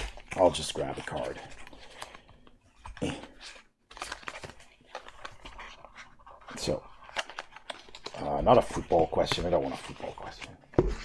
For example, wild animals. How dare you? Indeed. So you get a question, and one of the players picks a number. The active player, the current player, picks a number. For example, says 5. So the number of hours per day a sloth sleeps. And then that player that picked the number, does a guess. And they say, I don't know, per day. So day has 24 hours. They're awake, a couple of them at least. So maybe they don't even sleep that much because they're just slow. They don't need to sleep that much. So maybe 5 hours. Then the next player can say, well, I'm gonna top that. I'm gonna say 6 hours. And then the next player can go over that as well. So you have to increase. And at some point, someone's gonna say a number, and then the next player is like, yeah, I'm not gonna go higher than that. I dare you. And then the previous player, their number, that's the last number, you reveal the card, and then you reveal the back of the card with the answers. And if that player was still under or at the number that's on the card, then the player that dared them gets the card, and they are minus points. And if the player who was dared was over that number, then they get the card, and the minus points are the ducks up here. So you got three ducks. Geese, silly geese, that's it. They're silly geese. So that's it. It's just a whole pack of cards with all kinds of questions, and it's just a silly party game. And I played it a couple of times. It's just silly fun. I love it. I love it. This is a game called Rune, where you put cards on the table and they overlap, and it's easier if I show you. Well, no, I'm not going to show you. Meeples inside. These are the cards, and they have 6 runes on them, and you place them on the table, and they overlap, so you make a landscape of runes of colors that form groups, basically, and you try to get the biggest group of your color, I guess. Something like that. It's a strategic little card game. Still need to play it. I don't think I have played it. Another one from Brain Games, Carnival. That looks nice, doesn't it? Because it's over the weight limit for the pigeon. What? Oh, right, yeah. What do you mean? An African or European swallow? Oh, pigeon. This just looks very colorful. I have no idea how it plays, but we will review it. And it's ages 7 and up, so it can't be too difficult. Plays in about half an hour. Once a year, peculiar creatures come together to participate in a carnival, and this time you are invited as well. Play creature cards smartly and maybe bluff a little to score the most points for your creatures. I love bluffing. That's fun. So, yeah, another one on the list. Odd Shop. And if it fits, these two are from Jolly Dutch. Again, look at that logo in the bottom there. That's to indicate, I'm trying to figure out where to hold it, that this is eco-friendly. The plastic around this is biodegradable. It's not like the typical shrink wrap. It's just like foil, and you can just unwrap it and it will dissolve, gradually disintegrate. You could put this entire thing in the ground and eventually it'll be gone. Because the rest is just paper. Very good choice, really nice. And Odd Shop is also a bidding game. It's a bidding game where you're trying to get rare artifacts, but some could be fake, some could be forgeries. So, yeah. Sounded good, and they needed a review. So, I accepted. Same with this. If it fits, I sits. It's a card game where you're putting box cards with boxes on them on the table, and you play your cats in them, And some cards have toys on them as well in the boxes. So if the cats sit in boxes with toys, you score points for them. But you have to be the person with the most cats in a box for you to score that box. If there's other cats in there and you're tied, you get no points. And if it's more than the person with the most cats get the points. Just a quirky little card laying game. And I like cats. So, another one. Here's the one we saw in the video. Plantje Boom, Dutch game. It looks really neat. It's basically a trick-taking game. Kind of, sort of a trick-taking game, but there's some take that involved. You're trying to build your trees, make them green. Seagulls are treasured. So get seagulls then. Pigeons are useless, yes indeed. The flying rats. Very representative of life, really. The one with the most cats wins. Yes indeed, that's true. Such is the way of things. Seagulls are treasured, and indeed, seagulls, we have a command. Oh, damn it. Oh. Seagulls, I can't push. But the seagulls poking my head, not fun. I said, seagulls, stop it now. And now you have that song in your head for the rest of the evening. You're welcome. Swaggles. Yeah, exactly. Seagulls with swag. Alright. Plantje Boom. Whoa. Okay, that's gonna fall. I'll put you here. Here is the game that I briefly mentioned in the video as well. Sequoia. I played that yesterday. By All Play Games. Formerly known as BoardGameTables.com, because they made board game tables and then they decided to make board games to play on those tables. Is a dice rolling game where you got 12 cards in the middle of the table representing a forest, and all of those cards have a value from 2 to 12. Is that 12 cards then? That's 11 cards. Yeah, 11 cards. And valued 2 to 12. And every location card, so all of those cards, get randomly assigned a point token. They get a number 1 and a number 2 point token. The number 1 point tokens range from 2 points to 6 points, and the number 2 tokens range, they're all 1, and there's 1 2 point token. I don't know why that is, but okay. And so they have values, and you have your own tokens, these colored tokens. Basically, that's your tree that's growing. There are cross sections of tree stumps. And you have your dice in your color. You secretly roll your dice, 5 dice, d6s. You remove 1, and from the remaining 4, you make 2 groups of 2 dice. And being 2 d6s, the added value is either between 2 or 12. You can roll 2 1s or 2 6s or anything in between.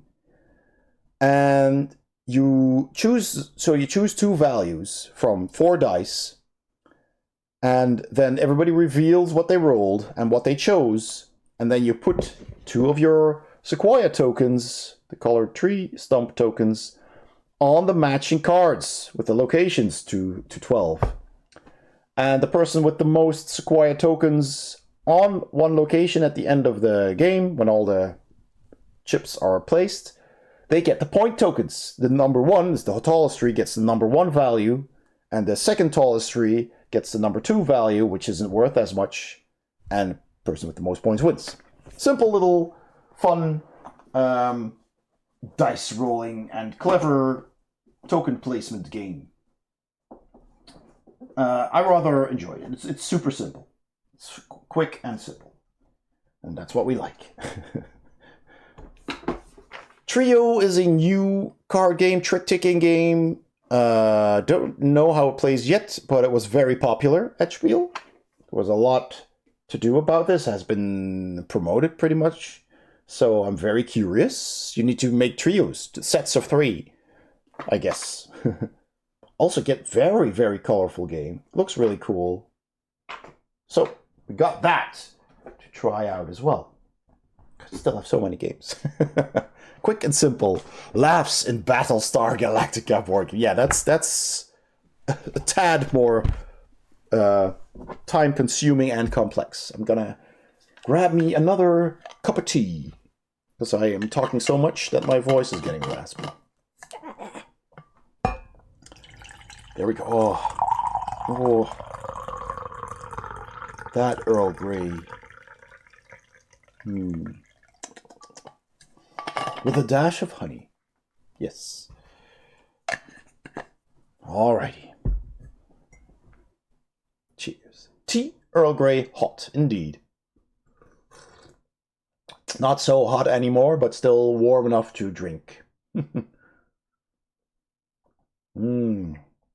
Just feel the warmth going through your body. It's so nice.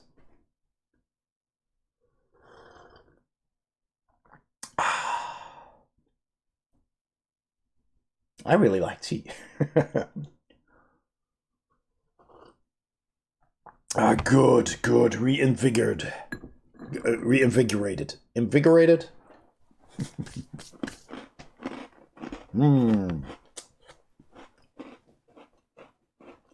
Indeed, Kazandar. Tea is superior.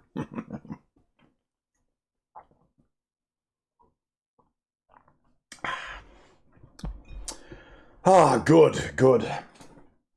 Little potion. All right.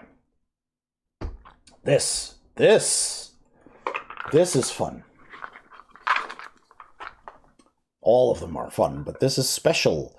Stereo Mind from Plate, or Platey. I don't know how to pronounce it. I just say Plate. If it would focus. There you go, Plate. And this is I want to say, let me look it up. Korean, yes, it's a Korean company.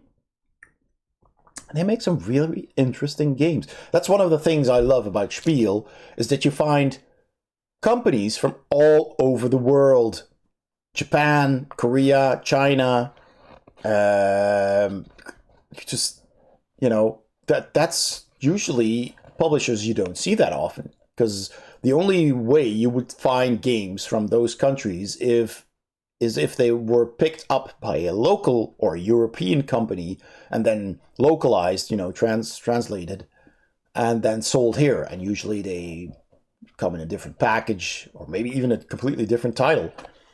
But at Spiel, they just go there and you get the original games, and that's super cool. And they make some really cool boxes, and I'll show you, because this is a magnet here. See? A nice magnet here. And as you can see already, it has this thematic music speakers inside here. And you fold it open. Wait, this goes like this. And I have to be careful with the components now. So this folds over. You can see the inside of a cassette player. And then this folds open this way. Yeah, okay, it goes this way. And these are cards. I need to put the cards in a Ziploc bag because they're loose. That's why I need to be careful. So this folds open. And there you go. I'll take these out for now. So the cards are cassettes. Cassette tapes. Super cool. And you scan the QR code. You get a YouTube video. I'm going to try something here. You get a YouTube video, and it plays music. Hang on a bit. I'm going to move you guys over here. Oh, does that fit on this monitor? Doesn't fit. Damn it. Okay. If I'm careful. Yeah, good. Now I don't have to look so far every time. So, you got your cassette cards that plays a song on YouTube. It's just music. It's not an existing song, so it's nothing you recognize, but it's music. And there. And the back of the card, then, you flip it over. It has 5 words. 5 words. And the trick is to make an association between the music and one of those words.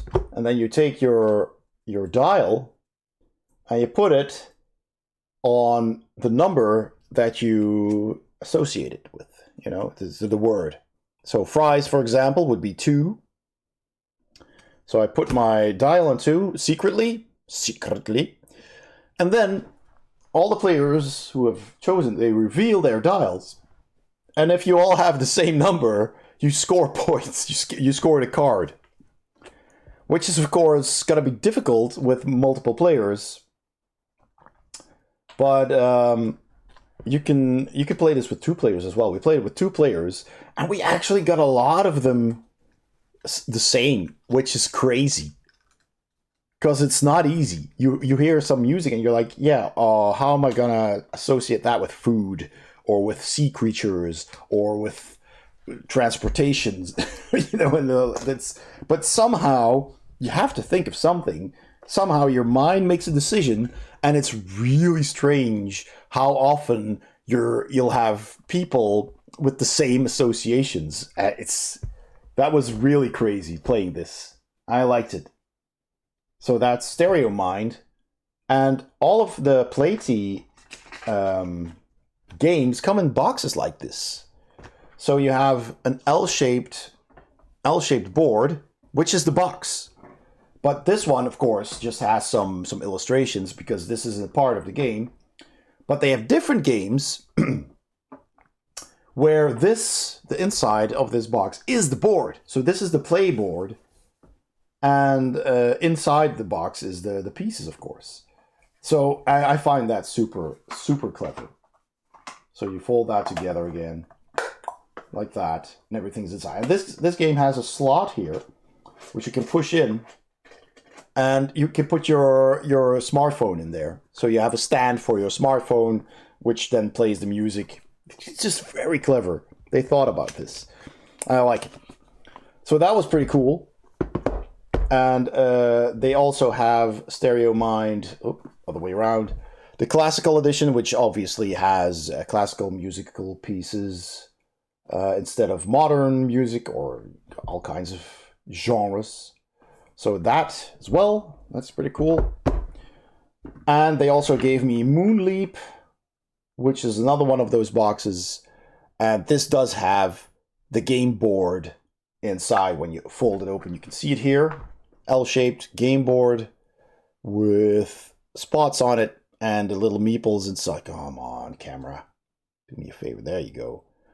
And it's got little meeples inside it that you can move over the board. And yeah, looks really cool. So, that's Plate. All right. Let's see. I don't think I have time to talk about all of them, although maybe we can make it. This is Gasha, from the same guy who made the game with cards. Well, they're all game with cards. Where is it? Where did I put it? Quibbles with the bunny cards. Gasha, which, well, this game is made by Jason Levine, but it's published here by Game & Biz. And this is also a set collection game about gacha machines with the balls, with the toys inside. So that's pretty cool. I thought that was pretty funny. And it is fun. We've played it twice, I think, now. And it's pretty cool. I like it. It's a fun game. So this is on the review list. Worth checking out. Gasha. This one is from the same company as the Sequoia game with the tree stumps. Mind Space, also by All Play. And this is a kind of like a roll and write. Does it have dice? Yes, it does. But you roll and you put those dice with the cards that are on the table, which have these Tetris shapes, and then you color those Tetris shapes on your sheet. And you're trying to somehow score points that way. And this is your mind space, right? So you're trying to cleverly fill that in. looked really interesting. And they have all of these small boxes, these small square boxes. They have a lot of them, all with a different theme, different games, with beautiful art on them.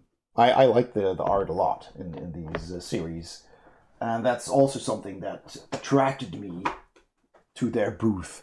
And I hope to be able to get more of their games in the future. This I got because it was just so good looking. Witchcraft, look at that. Some lovely witches there. Curvy witches. And modern gothic witches. I mean, I love that game with cards. You do, don't you? This is also a game with cards. And with curvy witches. And mushrooms. That's a big mushroom. But yeah, it looked amazing. Beautiful art. And I just think it's a lot of fun. I like the art. And I think it's from it's from King Raccoon. And they are from Germany? Yep. German publisher, King Raccoon. I have a badge, a pin from this company on my pin vest. So that looked nice as well. I want to review that as well. I want to review all of them. Spellbloom I also got from Brain Games. Like I said, Brain Games went crazy. They wanted everything reviewed. So they gave me this. And I don't know what it's about yet, but it's about spells, obviously. Probably set collection, I guess, cards and points, and well, it looks nice. We will see. Oh, you can't totally not see what I'm holding up here. Oh, and I should just hold it like this, Raymond. There you go. There you go. So yeah, that's Spellbloom. I don't know what it's about. I just opened it literally a couple of days ago to unbox it. Another game where they use the stickers to close it instead of shrink wrap. That's a good trend. It might be a bit unsafe if you have to ship it far because of moist and stuff. But if you're just gonna get it in a local store right off the shelf, then I think this is an excellent idea. And it's got a lot of stuff inside. It's pretty heavy box. It doesn't have an insert, and it had like recycled Ziploc bags. This is like semi-transparent. It's recycled material. This one I added myself. Wasn't in the game. But it has wooden dice, colored dice, had some boards, a lot of cards. Yeah, looked interesting. Probably one of the more thinky games that I brought from Spiel. Let's put that on the ground here. I got, let's take a look at this one. Flowers Games. Flowers Games is an excellent company. Also I'm looking here. I forgot that I put the camera over there. Tim Flowers makes a lot of cool games. Indie company. It's just him and just his family, I think. And I think the art is also his. I believe. He makes this kind of art. There's not a whole lot of art on here. Oh, here's a good example. Oh, jeez, Raymond. Just hold it like this. So, this is the style that he draws in. Oh, if it would only focus. Come on, camera. How come that the camera doesn't pick up on the thing that's right in front of it, instead wants to insist on focusing on stuff that's way in the background? Anyway, I think you get the idea. So, really recognizable art. And I reviewed a couple of games from them. One of them is Burgle Bros, which is a cool cooperative game about a heist. It's just a super fun theme. And Fugitive, which is a two-player game about one of the people from the heist that's trying to get away with the loot, and one person from the FBI that's on their tail. And it's kind of like a game of cat and mouse that's played with cards. It's very clever. Also love it. Superb art. Really cool. So I went by their booth and just to see what was new. And I said, hey, I already reviewed a couple of your games and was wondering if there's anything new. And he said, well, what haven't you played? I said, all the rest. That's yours. I haven't played it. And he said, well, you got to play this. It's an older game, but this is a classic. This is one of his first games. And he said, I think you should play this. I was like, okay, that's cool. So which goes to show that indie publishers, even though they are indie publishers and they need all the publication and all the attention that they can get, they're not afraid to give you an older game to review. Because any publicity is good publicity, I guess. Which is something bigger companies don't do. You know, bigger companies are, first of all, very selective about their content creators. They'll only send you stuff if you're huge. So I don't have to rely on that. And they only want their latest games to be reviewed. Although I have to admit, I have to be honest here, that some companies that I think that I view as being bigger companies have in the past been very supportive to my channel. And one of them was The Op, which is the publisher of Monopoly as well. But they make a lot of games, and I've met those guys at Spiel once, and they were super cool, and they gave me like 3 or 4 games to review, which I have. And that was pretty cool. But they're like the exception. You know, companies like Come On or Asmodee are hard to approach for some reason. They just, yeah. But yeah, that's their policy, and that's fine. So, yeah, you give me this older game, which I haven't played yet, paperback, and it's a deck building game. So, and I love deck building. Yeah. So there you go. This is herbaceous in English, kruidgewas in Dutch. You had me at curvy witches. Yes, indeed. Has several awards. The Dice Tower Seal of Approval and the Golden Geek Award, or nominee. It's a nominee, didn't win. By Quality Beast. Quality Beast is a German-American publisher.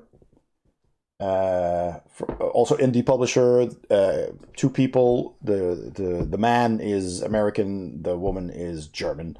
And they have a Dutch game designer working for them. So they, that designer, since he's Dutch, also helps them translate their games, localize them into Dutch, which is why I have a Dutch version of Kruidgewas, of Herbaceous. And it's also a set collecting card game about herbs. So, yeah, pretty good. I got that one, and I got it from them because I spoke to them at Spellenspectakel in Utrecht. And I walked by their booth, and I saw Quality Beast, and I was like, Quality Beast? They aren't Dutch, because that was a Dutch convention. And I thought, they aren't Dutch, are they? So I went to talk with them, and indeed, the guy was American. So he explained it to me. And he said, so we kind of do need Dutch reviews, or you can review them in English as well as if you want, but we've localized these, and we don't have many videos of those. So if you want, we'll give you the localized games. And there were 3 of them. So he gave me this one, Herbaceous. They gave me a Dino Paradise, which is underneath this game, right here. This one also, Quality Beast and Pandasaurus over here originally. They localized it, so it's not something they designed. It's from Pandasaurus, but they localized it. So they wanted a video of that, and this has some really cool components. It's a tile-laying game where you're building a land for dinosaurs to thrive on. It's pretty cool. And what else did they give me? Somewhere on the stack, because this isn't everything. I took a few. This is a selection. Oh, Tribe. Game called Tribe. That's over there. I can actually grab that later on. So I got 3 games from one company to review, which is also pretty nice. So yeah, looking forward to that. And as I always say, and I'll also explain to the people there, so I don't charge for reviews. I do review videos for free because I want to be able to give an honest opinion on in my reviews on the games that I play. And because, you know, when companies, when people who review become a company, you know, they do it for a living, they need to charge for it because that's their living. People like the Dice Tower or Rada Runs Through, they make excellent reviews, lots of them too, because that's their living, their income, their job. But that also means they have to charge for it, and they charge a lot from what I hear. It's not cheap to have them review your game. So at some point, you have to ask yourself, so how much truth is in their reviews if they were paid large sums of money? And that's always been a discussion. It's just how objective are reviewers. And, you know, it's just a matter of faith, I guess. You just have to trust them to be honest. And I think, you know, people like the Dice Tower guys are overall, at least Tom Vassell and Z Garcia, I believe, are pretty objective, because they will burn a game if they feel like it, if they don't think it's good. But there are also, Dice Tower is big. There's lots of people working for Dice Tower, and they make previews as well. And previews are basically just advertisements, just, you know, which is fine. You need those as well as a company, but those aren't reviews. And getting paid for a preview is fine because they're not reviews. You're not sharing an opinion, just showing the game and where people can get it, and that's it. So that's fine. So I will do that as well if I'm asked. I've done this in the past a couple of times, and I'll ask for a donation because, again, I'm not a company. I can't make them I can't charge because I'm doing this as a hobby. But people will donate to the channel over Patreon or Ko-Fi or directly, and that's fine. But for my reviews, I do not want to be paid. I'll just say, I just need a copy of the game, and that's it. I'm doing this as a hobby, so which is why I have a Patreon page. If people, viewers, the consumers of my content, wish to support me when I do, they can. And then they get early access to my videos and their name in the credits and access to videos I make every month for the Patreon specifically, talking about my board game collection and sometimes about other things. So, and I'm looking into perhaps doing other stuff, like giving away physical things when they've been supporting for a year or more, you know, like a set of dice or something. I'm looking into that. Maybe have an animal pin made of the logo. That would be cool. I don't know what that costs. That's going to be an investment, of course. But for that to happen, I would need lots more supporters. So we'll see how that goes. It hasn't been going too fast right now. I don't know. But it's fine. I still believe that that reviews should be free. That's just the way I look at it. And I will continue doing that for as long as I can. Of course, having more patrons is going to help in that regard. But anyway, as long as publishers are supportive enough to give games, to donate games, to review, I think I can manage. This is inconversible. Don't know what that means. Inconversible. Because you can't converse about it. You can't talk about. Yeah, it's a game where you can't talk about cards that you play. I guess you have to. It's like which games are similar? Mysterium, for example, or well, in Dixit you kind of do say a word. Other games where you play a card and you can't talk about it. Mysterium. It's the only one that comes to mind.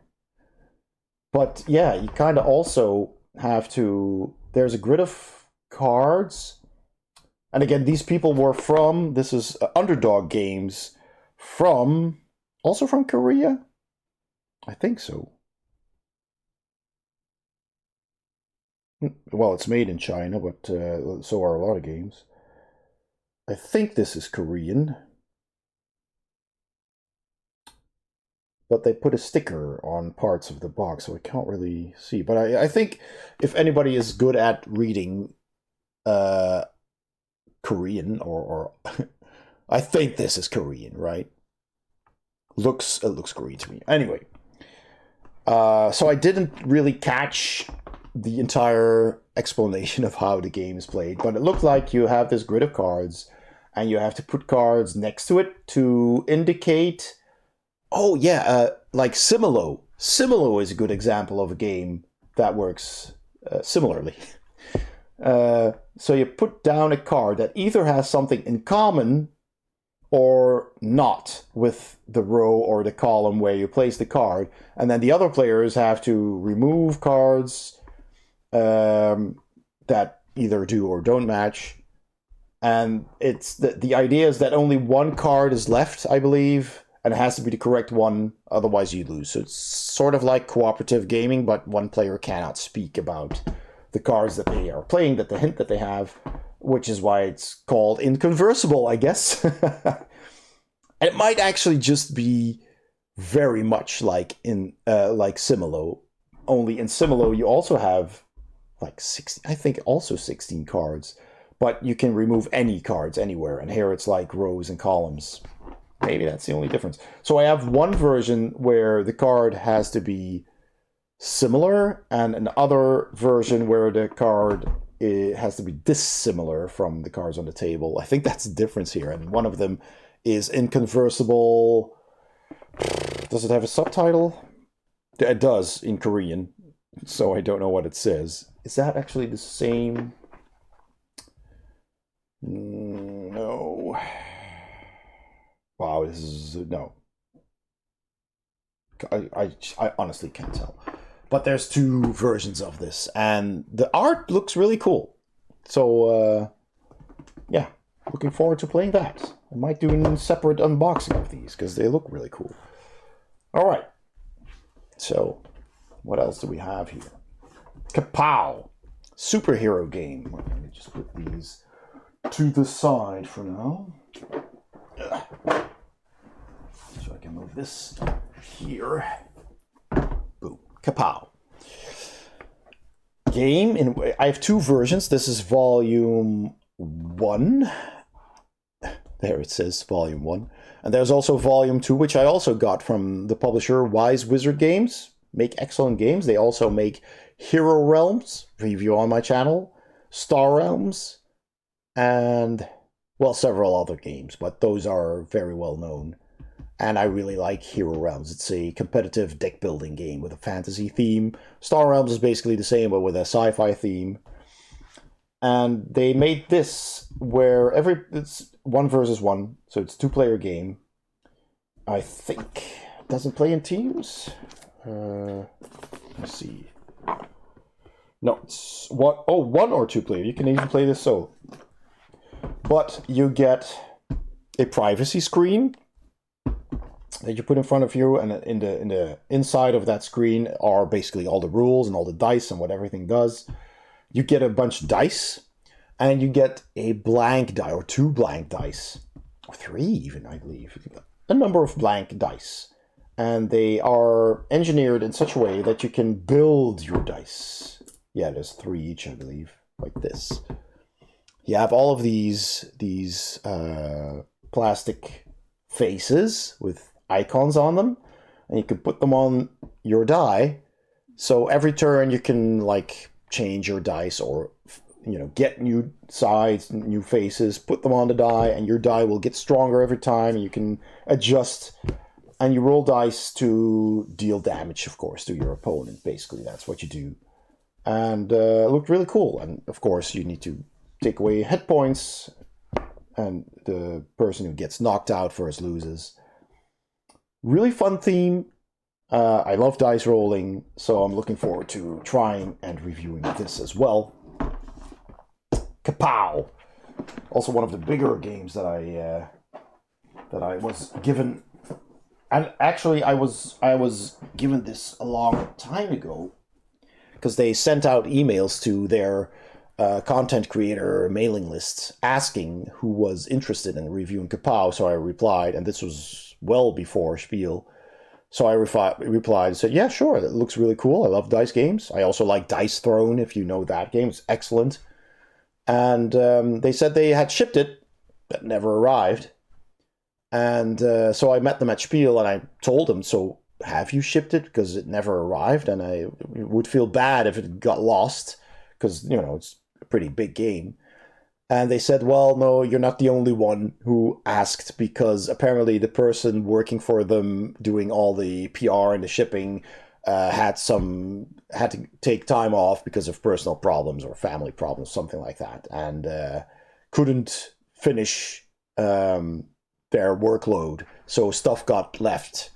And they said, well, you know what, just take him here from Spiel, just take him home with you, and we don't have to ship him anymore. And I was like, yeah, excellent. So that was really, really kind of them. So, yeah, looking forward to trying that.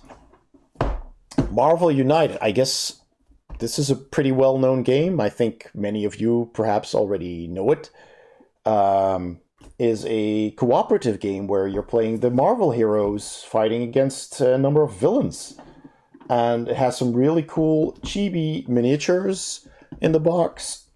The blue ones are, of course, the heroes. Iron Man, Captain America, Black Widow, Hulk, Captain Marvel, Ant-Man, and the Wasp. They didn't put the names under these, but that's odd. These have names and these don't. But anyway, you got Red Skull, Ultron, and Taskmaster. Those are the bad guys in this game. But there's lots of expansions for this game. And there's also a Marvel United X-Men edition, which I'm looking forward to as well. So 1 to 4 players, and it looks very colorful, and I think it's very fun. It's been received well. It's been around for a while by CMON in English, and now that there is a Dutch edition, I met the Dutch publisher, and actually Belgian publisher, yeah, but Flemish. So talked with him, and he agreed to give me a copy in exchange for a review. So I'm going to do that in Dutch as well, because there's already plenty of English reviews out there. So that'll be fun for a change. And yeah, really cool looking game. So some smaller ones then. This was also super cool. Oh, really happy with this one. This was the first game I played at Spiel. It's called Triversy, and it's basically Reversy. If you know that one, Reversy is a abstract strategy for 2 players, where you place your discs, and they are colored black and white on both sides, black, white, and you flip over the ones in between the chips that you play. So if you have a white one here, and there's black here, and I put up another white one here, I flip those over to the white side, and those are then mine, and somebody else puts chips on the board, and you keep flipping over. So Reversy. This is Triversy, which plays for 3 players. So it means it's only for 3 players. But you have 3 colors, you have all of these chips with either, the red chips have either blue or yellow on the other side, etc., etc. And it's very interesting. I played it with the designer and somebody else who was working for the company. Japanese people, really cool. I love that you can play games with people from so far away, different languages. Board games bring people together. He even signed the box for me. Kenichi Kunimoto. So cool. In Japanese as well. So these are the tokens. Got their card, the rule book. And yeah, it's just a super cool game. Really fun company as well. Company's called Creative House Cues. They often have, names that are what's the word? Don't want to say strange, but just a little bit. I can't find the word. There's a fitting word for it, but a bit, yeah, irregular, I guess. And there's actually a typo on the back. I see now. It says Trivarsy here instead of Traversy. But it is Triversy. Made an error on the sticker. Because this is a sticker. I guess if you peel this off, you get the Japanese text.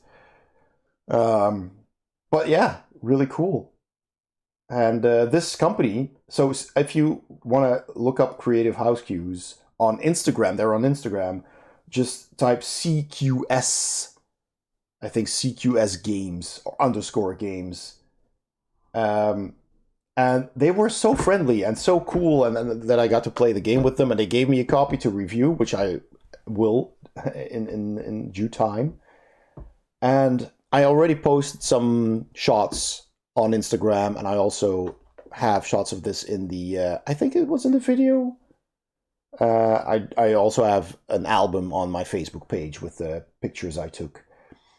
And they've been super actively liking my posts on Instagram and Facebook and everything. And it's just so much fun. It's just so heartwarming that a company is so happy with any coverage they get, you know, from people in Europe or America, you know, different parts of the world. And yeah, that's just very motivating to see that people are so happy with coverage.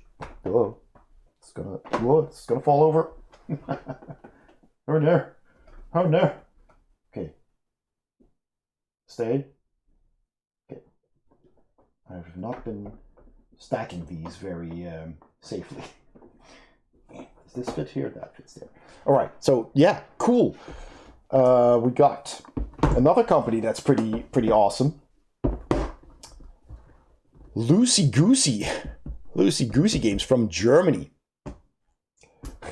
who are a company who make, well, light games. Let's just say, yeah, pretty much light games, sort of like party games, not all of them, just light filler games. That's not for everyone, I guess. Some people want a little bit more crunchy games, or you know, just. But I like, you know, fillers.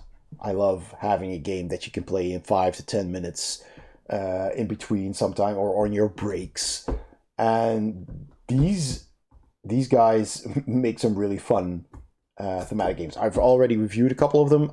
Some of them I have filmed, but I still need to edit, so they will be coming in the next couple of months. And these are 2 new ones. And one of the first games I reviewed from them was called Bag of Butts, which is a very simple game, but it was mostly a luck-based game. But it was okay. It was funny. And another one that I have in the works is Chinchilla Dice. I think I recently posted that just last week. Chinchilla Dice, also from Loosey Goosey Games. And I've got Luck Tales, which is about ducks. Yeah, Luck Tales. But it's basically a bidding game as well. Bidding, bluffing game. That was actually quite fun. So that's in the works. That's 3 of them already done. And these are 2 new ones. And one of them is Lunar Laser Frogs, which is a card game and dice game. So let's see. You got dice featuring icons in 3 colors, as well as blank faces. When it's your turn, you roll 3 times to cast all 6 dice, so like Yahtzee. At the same time, and even before you are finished, each other player tosses 1 face-down card onto a shared pile. The fastest opponent to play a particular color will get 1 point per matching die.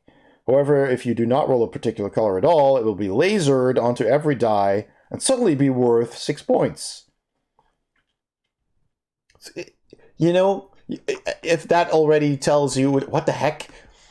So it's about rolling dice fast, tossing cards on the table. It's probably a very hectic game. So definitely not for everyone. It's a game for 3 to 8 players. There's a party element in this.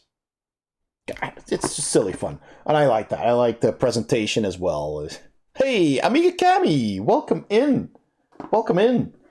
So good of you to be on the stream here.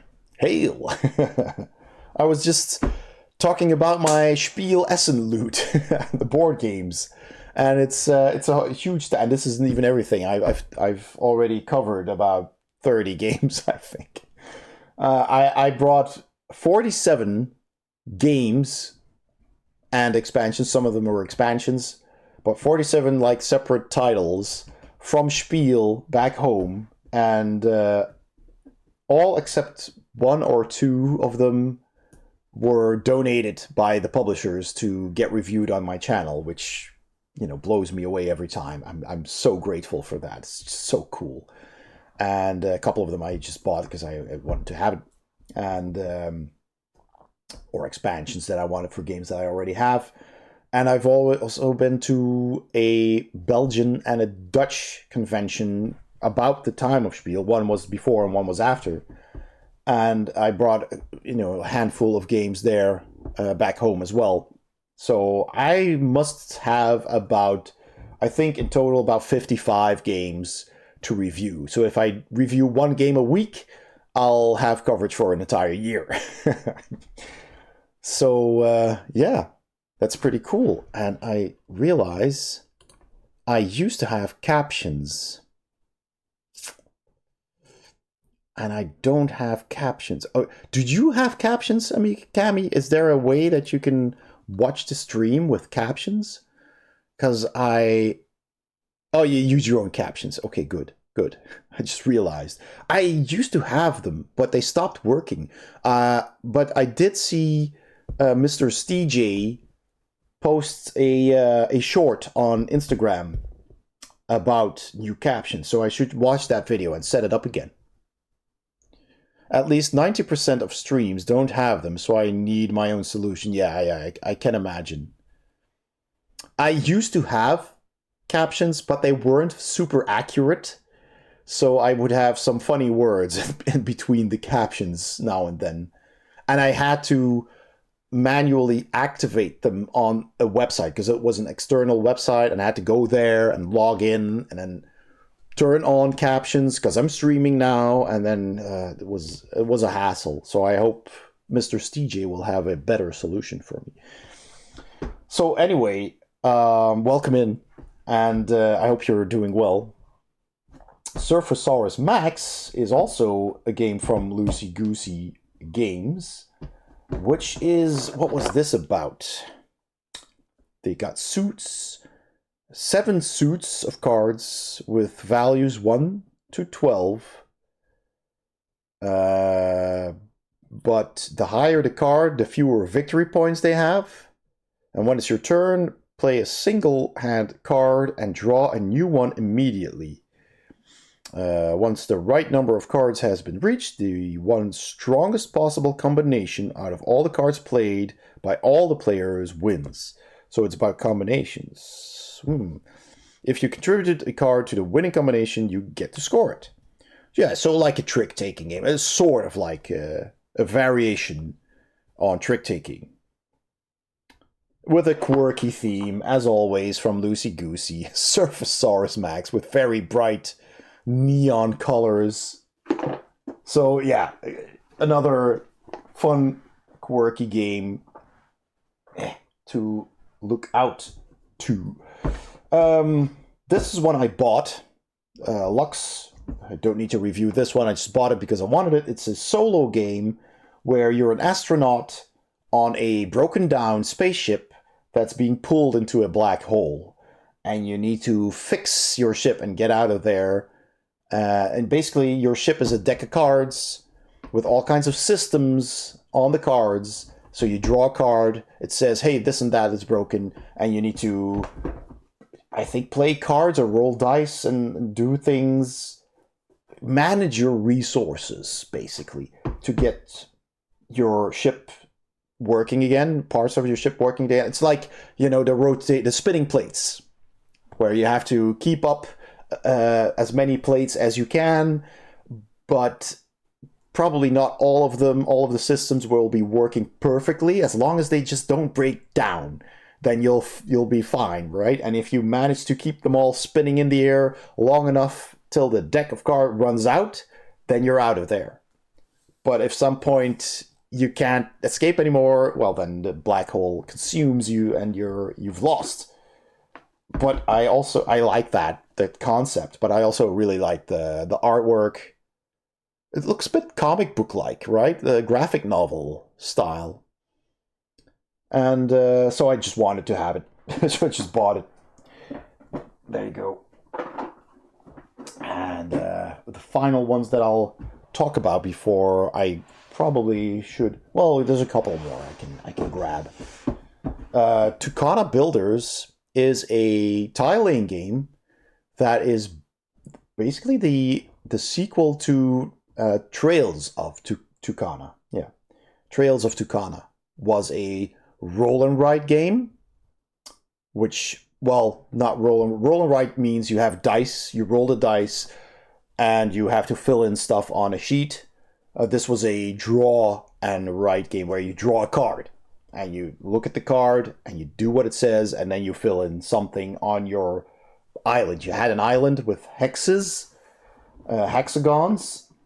and on that island you drew paths, and you needed to connect certain points on your island with each other, and that would get you points. This is basically the same, but here you don't draw them, you put tiles on your map, and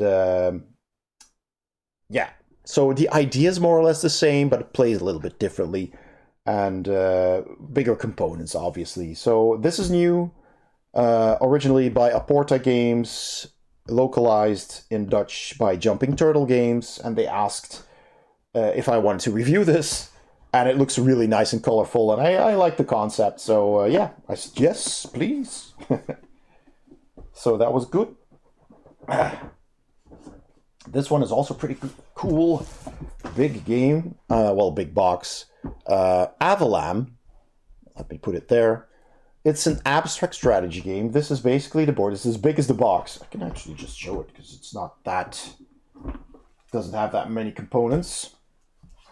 Put this down. So this is the board. Can't help but think that the camera is a little bit bluish. Let me just adjust. Let me hang on here. I now know where to do it. I just found out. So white balance. Let me move this out of the way so I can see. White balance. Boop. Come on, move. Is this better? Yeah, this is a bit warmer, right? Like that. Okay, good. And so this is the board. Just a literal flat wooden board with holes in it. Asymmetrical. And you have these pieces, right? So you have black and orange in this case, but the game actually was available in all kinds of colors. Even the board, white board, was available in different colors. But I just got the standard edition because I got it for free to review. And but it looked really cool. And the thing is, you're putting these tiles, these discs, on the board, and they have this shape. They have a knob, a nubbin on the bottom and a hole on the top, so you can stack them. So you put them here on the board somewhere, and you start out filling the board like this. So like a checkers board, basically, you know, orange, black, orange, black, orange, black, etc. And then once the game board is full, that's how you start. You pick up pieces and you can move them in any direction, one space. So you can go here or here or here. And you're going to be putting your pieces on top of other pieces that are already on the board. So you're creating little towers. And you can't move to an empty space. So the board will get emptier and emptier as the towers grow. And your options of movement will be lesser and lesser. And a tower, a stack, can only be 5 pieces maximum. And the color on top of the tower is the color, yeah, you own. If that's your color, you own that tower. And it's about getting the most towers. And when a tower gets isolated from other pieces, like this, you know, when there's no more discs around it, when this is all empty, then other discs which are in different spots can't reach anymore. They can't go there because you can't go into empty spots. So when the tower is isolated, it's done. And it doesn't have to be 5. It could be 1. It could be 2 or 3 or 4. So that's also a strategy you need to keep in mind. You want to isolate towers and have your color on top, because then that's safe. That's your tower. Nobody can touch it anymore. And it just goes on until there's no more movement left, and then you count your towers versus the other player's towers, and the person with the most towers wins. Which I think is such a simple concept and so nicely executed that I played a game at Spiel with one of the people there, and I asked them, do you have any reviews of this? And would you like a review? Because I love abstract strategy games. I'm really on a bit of an abstract strategy kick lately. And so they said, yeah, because we're looking for more distributors of the game. So this is a French or Belgian? Was it I think it's a Walloon Belgian, so French-speaking Belgian company. And they didn't have any distributors of their game in the Netherlands or Germany, or they were looking for more. So I said, well, I can put in a good word for you. So I'll probably review this in Dutch as well, maybe in both languages, because it's not a difficult game. I can probably whip up a review recording in both languages pretty quickly. You know, bigger games are more work. This should be simple enough, and hopefully they'll get picked up by another company. So, you know, yeah, and that's the games on this stack. Let me just grab a drink. Because all the talking, I'm not used to talking that much anymore. I haven't streamed in a while.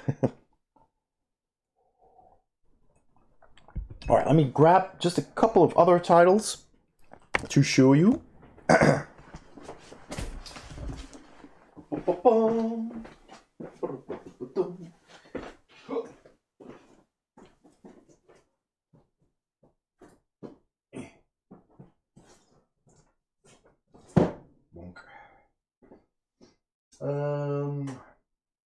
Yes, just one.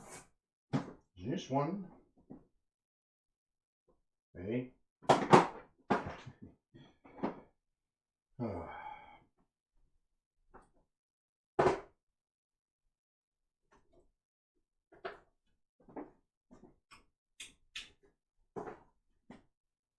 Oh yeah. A couple, he said. Bomb. Oof. There we go. Oh.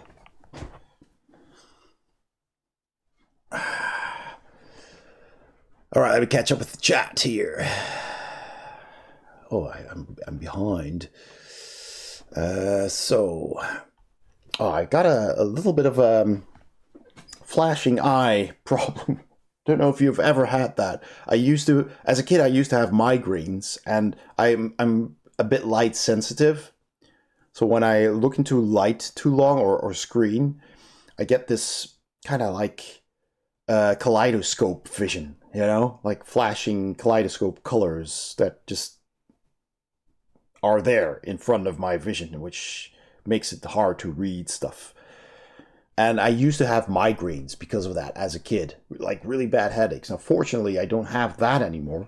I'm headache free, but I still see the flashes, which makes it a bit hard to see what's been written in there, but I can read.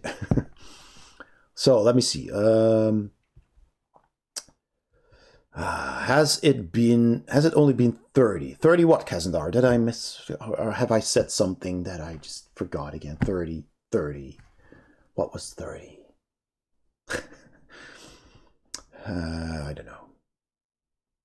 It's awesome. Oh yeah, the captions. I read that. Sadly, yeah, inaccurate. Yeah, pretty simple fun. It does, and they're deceptively. They look simple, but they can be pretty clever. These abstract strategies. That's why I like them so much. You're playing them thinking, "Oh, this is simple. You can explain the rules in 2 minutes." And you're like, "Oh, I can do that," and then you start playing, and you're like, "Oh, wait a second. I didn't see that happening." And somebody makes a move, right? And a clever move, and you're like, "Oh, I didn't see that coming." Or you can see a move for yourself, and you're thinking, "Oh, if I do this, then..." And I love that. Just getting your head around the strategies that you can use is a lot of fun to me.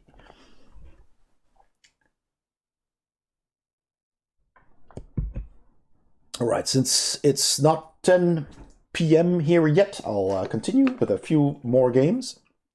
Dragon's Nest, new game by Hectic Games. Had not heard of them. I think they're new.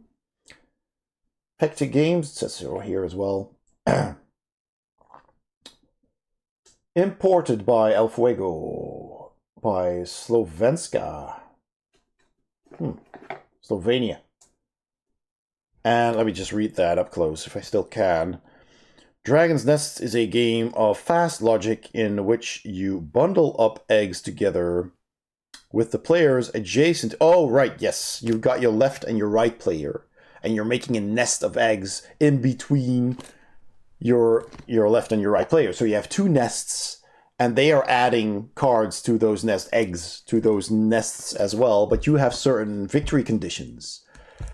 So you score points for putting certain eggs into your nests, but the other players on your left and your right, they have different goals. So they're gonna put different eggs in there, and you might not want that. That might be negative points for you, right? So that's a bit of back and forth. And it reminded me of Between Two Cities, I think the game is called, which I played once years ago. It's called Between Two Cities, where you're building a city, also with tiles, also to your left and your right, with your 2 neighbors. And maybe you want to make parks in your city, or you want to have your housing next to the parks, and you want to have your industrial area away from the housing, because that's negative points. But the other player might have different goals, and they're gonna build the city differently than you are. So it's kind of the same idea, but I think this is a simpler version with just cards. So yeah, I might actually prefer the other game over this, but we'll see. We'll see. I haven't played it yet. So that was that. We got Last Bug Standing in the Circle of Doom. That's quite an elaborate title. Not a fan of the art. To be honest, I think the art is a bit... Yeah. No, not my style. But, different tastes. But the game sounded fun. This was from a company that needed a review from this, because this was new. And it's from the same company that made the Lux Eternum, or Eterna, with the spaceship in the black hole. Same company.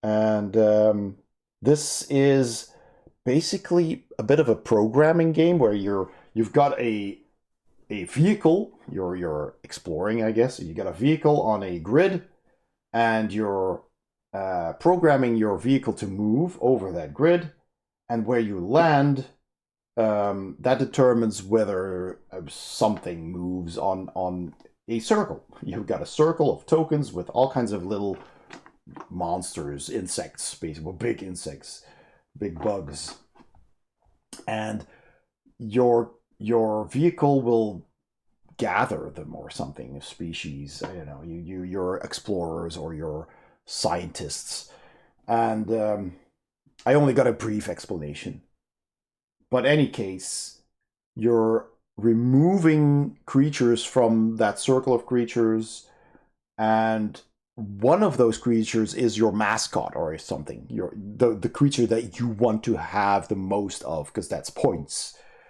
And so you're trying to remove other creatures, but you don't want to basically give away which creature is yours, because then all the other players will be removing those creatures as well. So you kind of want to spread it out a bit, and hopefully they'll leave yours alone. But at some point, of course, by the end of the game, everybody's going to be attacking everyone, and you might know who has which mascot, if you will.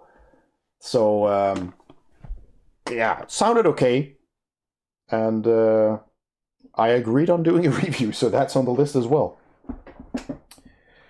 Some smaller games here. We got Tinder Blocks, which is a dexterity game. This has a lot of small components, as you can see here. Just little wooden blocks in different colors, which represent wood logs and fire. And you get some tweezers in this, and you have to place them in certain configurations that are in cards. So you draw cards. Cards tell you what to build, and you're building a campfire. Just a silly dexterity game, but it looks so nice in the little tin box. And they had 3 different versions of this. Would you believe it? But this is a real quick game, so that's easy to review. Certainly gonna do that. Got 2 fun party games right here. These 2 card games are from what's the company called again?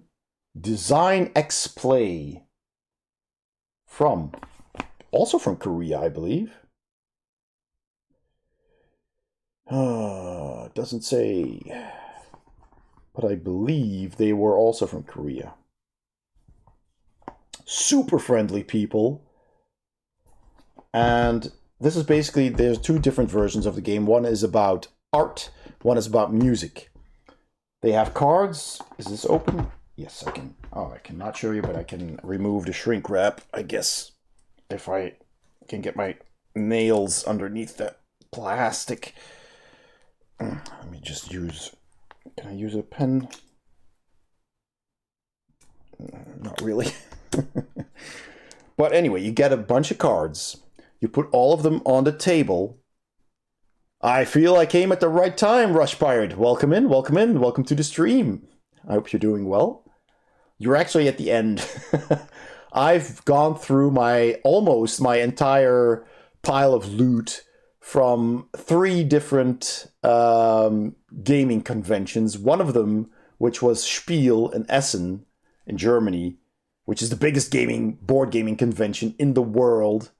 And I review games, as you perhaps know. And I every year I bring home a lot of games to review, and I'm actually being pretty selective, because you have to draw a line somewhere. You can't review them all. There's thousands of games.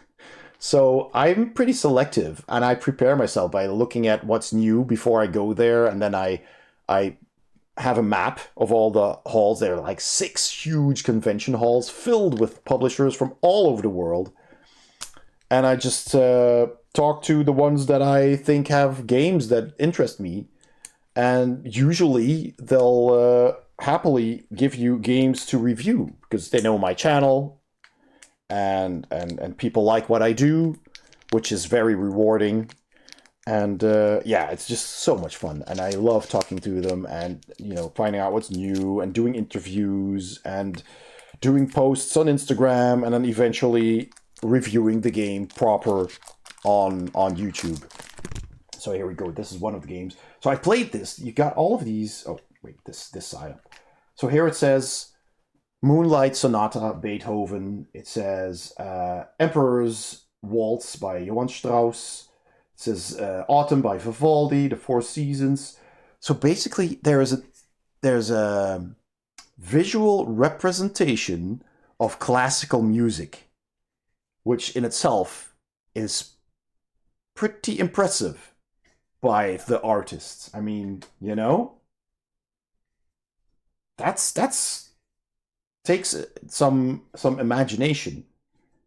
And so they make cards. You put them all on the table.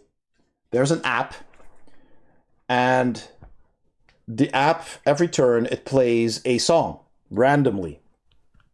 First person to point out the card that they hear, if they think they know what it is, they can check that on the app. They can say, well, I think this is this song. And you check it on the app. And it even has some interesting info on the back about the musical pieces. And then the app will tell you if it's the song or not. If you were correct, you keep the card. If you were wrong, you put it back on the table. Simple as that. But the app keeps track of the misses, because those are minus points. And because you indicate which player you are. You all have your own avatar in the app. So you say, well, this is me, and I say this is this song. If you're correct, you get a point. If you were wrong, you lose a point. And there's some difficulty settings in the app as well. But that's basically it. And it's just a super fun party game. And I loved how it looked. I love music. I mean, I'm not a huge classical music buff or anything at all, but it was fun. It was really cool. And they made one for classical music, which I guess is the more difficult one. And they made one of famous works of art. So you have all these works of art on the cards, basically just the paintings on the cards, and the app shows you a fragment of a painting. Just shows you a little fragment, so it's basically just matching. You're looking at the fragment, then you're looking over the cards. Eventually, you will find it. But if you're a bit of an art, if you know something about modern, or not necessarily modern art, but art from the past, 200 years, I guess, maybe older. And there's like Rembrandt and I can actually have a look. Is this still closed? Oh, the cards are, of course, also the shrink wrap. There's like Salvador Dali, Rembrandt. There's what's his name? Starry Night. It's tip of my tongue. Red-haired guy, cut off. Vincent van Gogh, actually, in Dutch. The Scream by Munch. So yeah, you have all of those. These are well-known works of art, right? So if you have a little bit of a cultural upbringing, you'll probably know them. So that's fun as well. I played it with the designer and with the illustrator. She was also there, and I was just blown away by how good this looks. And she was so happy to hear that. It was just so wholesome. That they gave me both games to try and play, and I'm really looking forward to playing all these games. Not just because I like the games, but also because I kind of want to hear back from the designers of those games what they thought of my review. And I'm not paid for my reviews. I do them all for free, so I can give my own unbiased and as objective as possible opinion on the game. But since I am pretty selective, because you can't review everything, most of these games are games that I've already looked at before going to Spiel, and I kind of know what I like and what I don't like. Sometimes some publishers will just give you a bunch of games and there's new stuff in there and you don't know if you're gonna like it or not. So yeah, sometimes there are some surprises, but mostly, a game has to be really bad for me to just say, okay, I'm not going to review this. This is horrible. Because I do not like making a negative review. You're helping nobody with that. Least of all the publisher, of course. And it just costs time. And it's not worth it. But I will say in my reviews what I like and don't like about a game. If there is something I feel should have been improved, I will highlight that. So I try to be as objective as possible. But I love hearing back. It's just really rewarding when you make a review and then out of the blue, the designer of the game sends you a message and says, oh man, I really liked your review and you explained the rules so well and you did a good job. that makes my day, man.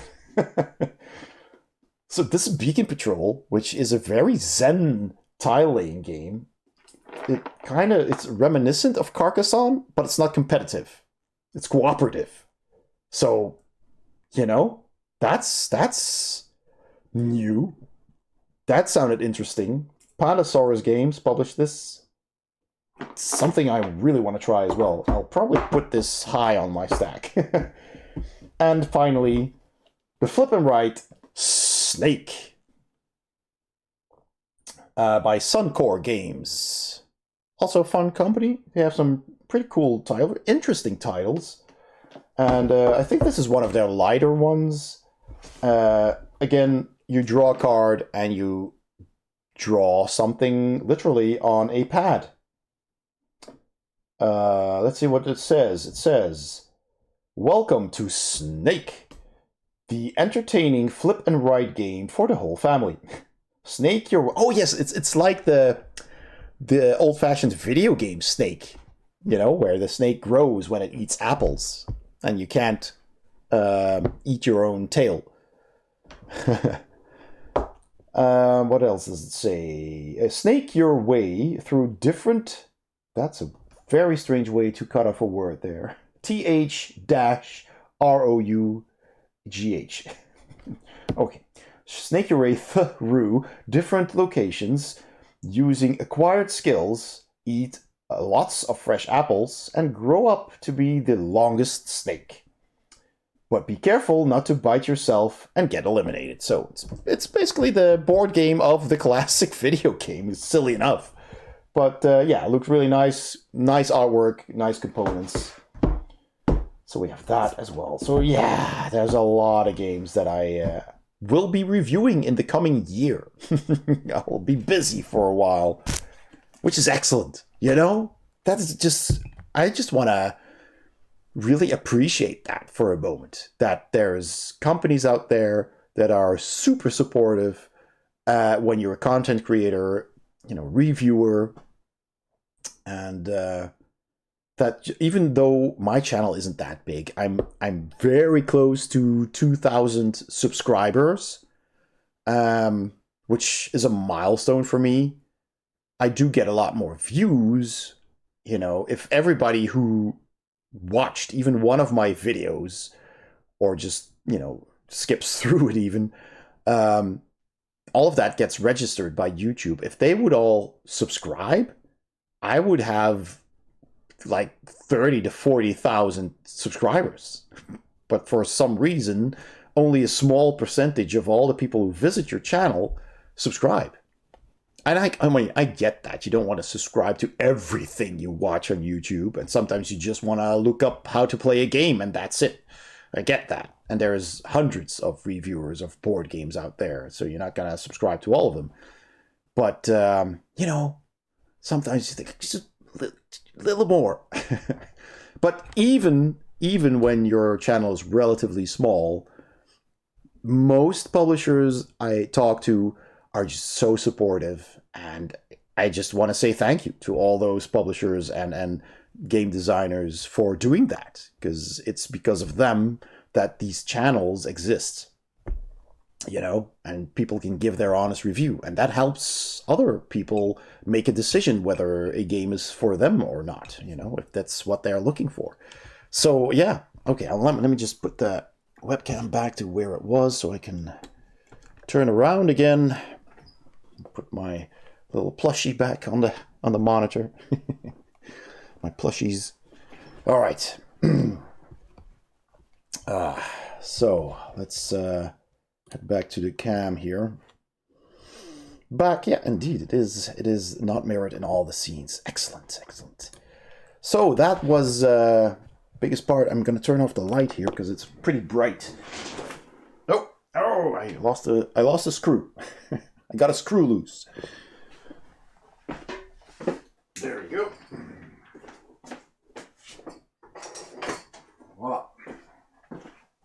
Whew, that's better. Bright light. Okay. Right. And it's past 10. I'm getting a bit tired. So that was most of the loot from Spiel and a bit of a report of what I did there and who I spoke to. And I hope you enjoyed that. I did. I liked having been there, and I like doing a report on it. So stuff is on my channel as well, and there will be more. There will be a lot more stuff on my channel regarding board games. So that's the channel there, and I can actually should be able to post. Are we rating the Babel? Let me just see who's on. It's certainly an option. So if you're not already a follower or a subscriber to my YouTube channel, that's the link. I just posted the link in the chat. You can just click it and subscribe there. I am this close to 2,000. Thanks for sharing your amazing experience and your rad haul. Well, thank you for being here and witnessing it, Amiga Cami and everybody else. Thanks for the board gaming review stream, BGH. Y'all be good now, you hear? Till next time, stay safe. Bye, all. Yeah, hang around for the raid. Hang around. Yes, Kazandar, I know you're subscribed. Thank you. Let me see. First of all, I need to check who is on. Who is on? So Billion Battle is on. Artyom Havoc is on. Oh, there's so many people on. Fraz Wars, D-Tech Gaming, Jogresk, Mr. Guybrush. One Up Jack is on. Dark Saber. Shall we raid Billiam? Well, let me just see what he's doing. If he's still on for a bit. Oh, damn commercials, ads. At least it's pre-roll ads. I also have pre-roll ads. So when you come in, you get an ad, and that's it. That should be it for the rest of the stream. So, can't stand ads. I just want to get it over with, and then enjoy a stream. So that's what you get at my stream, I hope. Unless they changed something. Let me see what he's doing. Just babbling. Oh, and he's got puzzles again, yeah.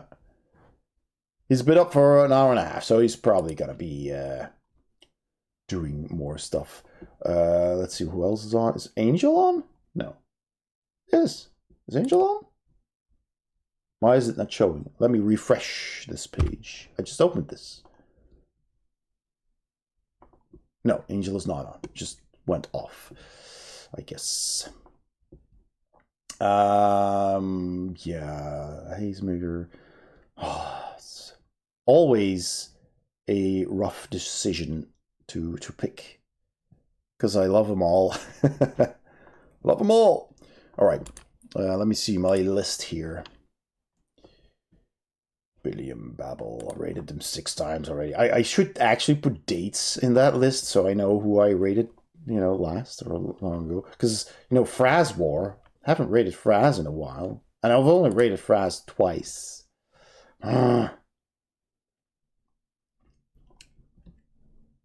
Fraz is playing chess. That's pretty cool. Yeah, I hope you don't mind. I'm gonna rate Fraz because it's been a long while since I rated Fraz War. But you can still go to Billion Babel if you want to. You know what? I'm gonna give Bill a shout out. Because Bill is excellent. Here it is. What? Oh crap, that's not what I wanted. Go away. The audacity! I want to enable pre-rolls, but I also want people to see my awesome raid trigger. Woe is me. Oh, that's right, of course. That is when you raid in, then everybody who's subscribed gets the pre-roll ad. Yeah, that's true. That is true. I also have an awesome raid trigger. Has to do with hobbits and transformers, depending on the number of raiders, actually. Wait. Let me give a shout out to Billiam Babele. There he is again. There's the fucking Cavalier again. Filth! I mean, that was the worst thing about it. Sorry, stop it, Will. Stop it. Yes, Will. There are all these classes in the cartoon. Never They're only available in Unearthed Arcana. Will is normally a very sophisticated gentleman, and he does not swear. Of course, the clip I pull is him swearing. It's kind of funny. And of course, also should do a shout out for Amiga Cami, who graced us with her presence. Let's see. Oh, no clips? Aww. And you just arrived in time for the raid. Yes, Game Dev Jeff. Hey, welcome in, man. Who graced us with her Amiga-ness, indeed. The Amiga, best of all retro platforms, of course. I had an Amiga as a kid after the Commodore 64. Oh man, I love that machine. That Amiga was so good. Excellent. Right. Let's see. Can I put up some credits here? Because we had some really generous gift subs by Tony, mostly, I think. Let's see. So, stream credits. There they go. We got, and I can already put in the raid. Hold on. Yes, that's it. So, Draconic Dude, thank you for the follow. Echo Alpha, thank you for the bit. Babylon Zool, thank you for subscribing. I think that was an automatic. No, was it gifted? Yes, was gifted, right? By Tony. Draconic Dude got gifted. Echo Alpha. Let's see, was it all Emicat? I think it was all Tony. I can scroll back through the activity feed here. So, Tony, yes, to Echo Alpha. Tony for himself. Tony for Draconic Dude, and Tony for Emicat. Yeah, that's it. We got a raid from Babylon Zool right at the start. Yes, we do have a raid message. Here it is. Copy paste that. If you do not have the BGH emote, you can unlock it for just 100 channel points if you wish to use it. Otherwise, just copy the first bit with the raid and the heavenly raid and just paste that a couple of times. Whatever you want. But you can. The BGH 9000. Yes, indeed. So, well, thank you everybody again for having been here after that long time of absence because of all the stuff I did. I hope you enjoyed the stream, and it was really fun chatting with you and seeing you all again here. Thank you so much for that, and I'll see you next time. Say hi to Fraz. Bye.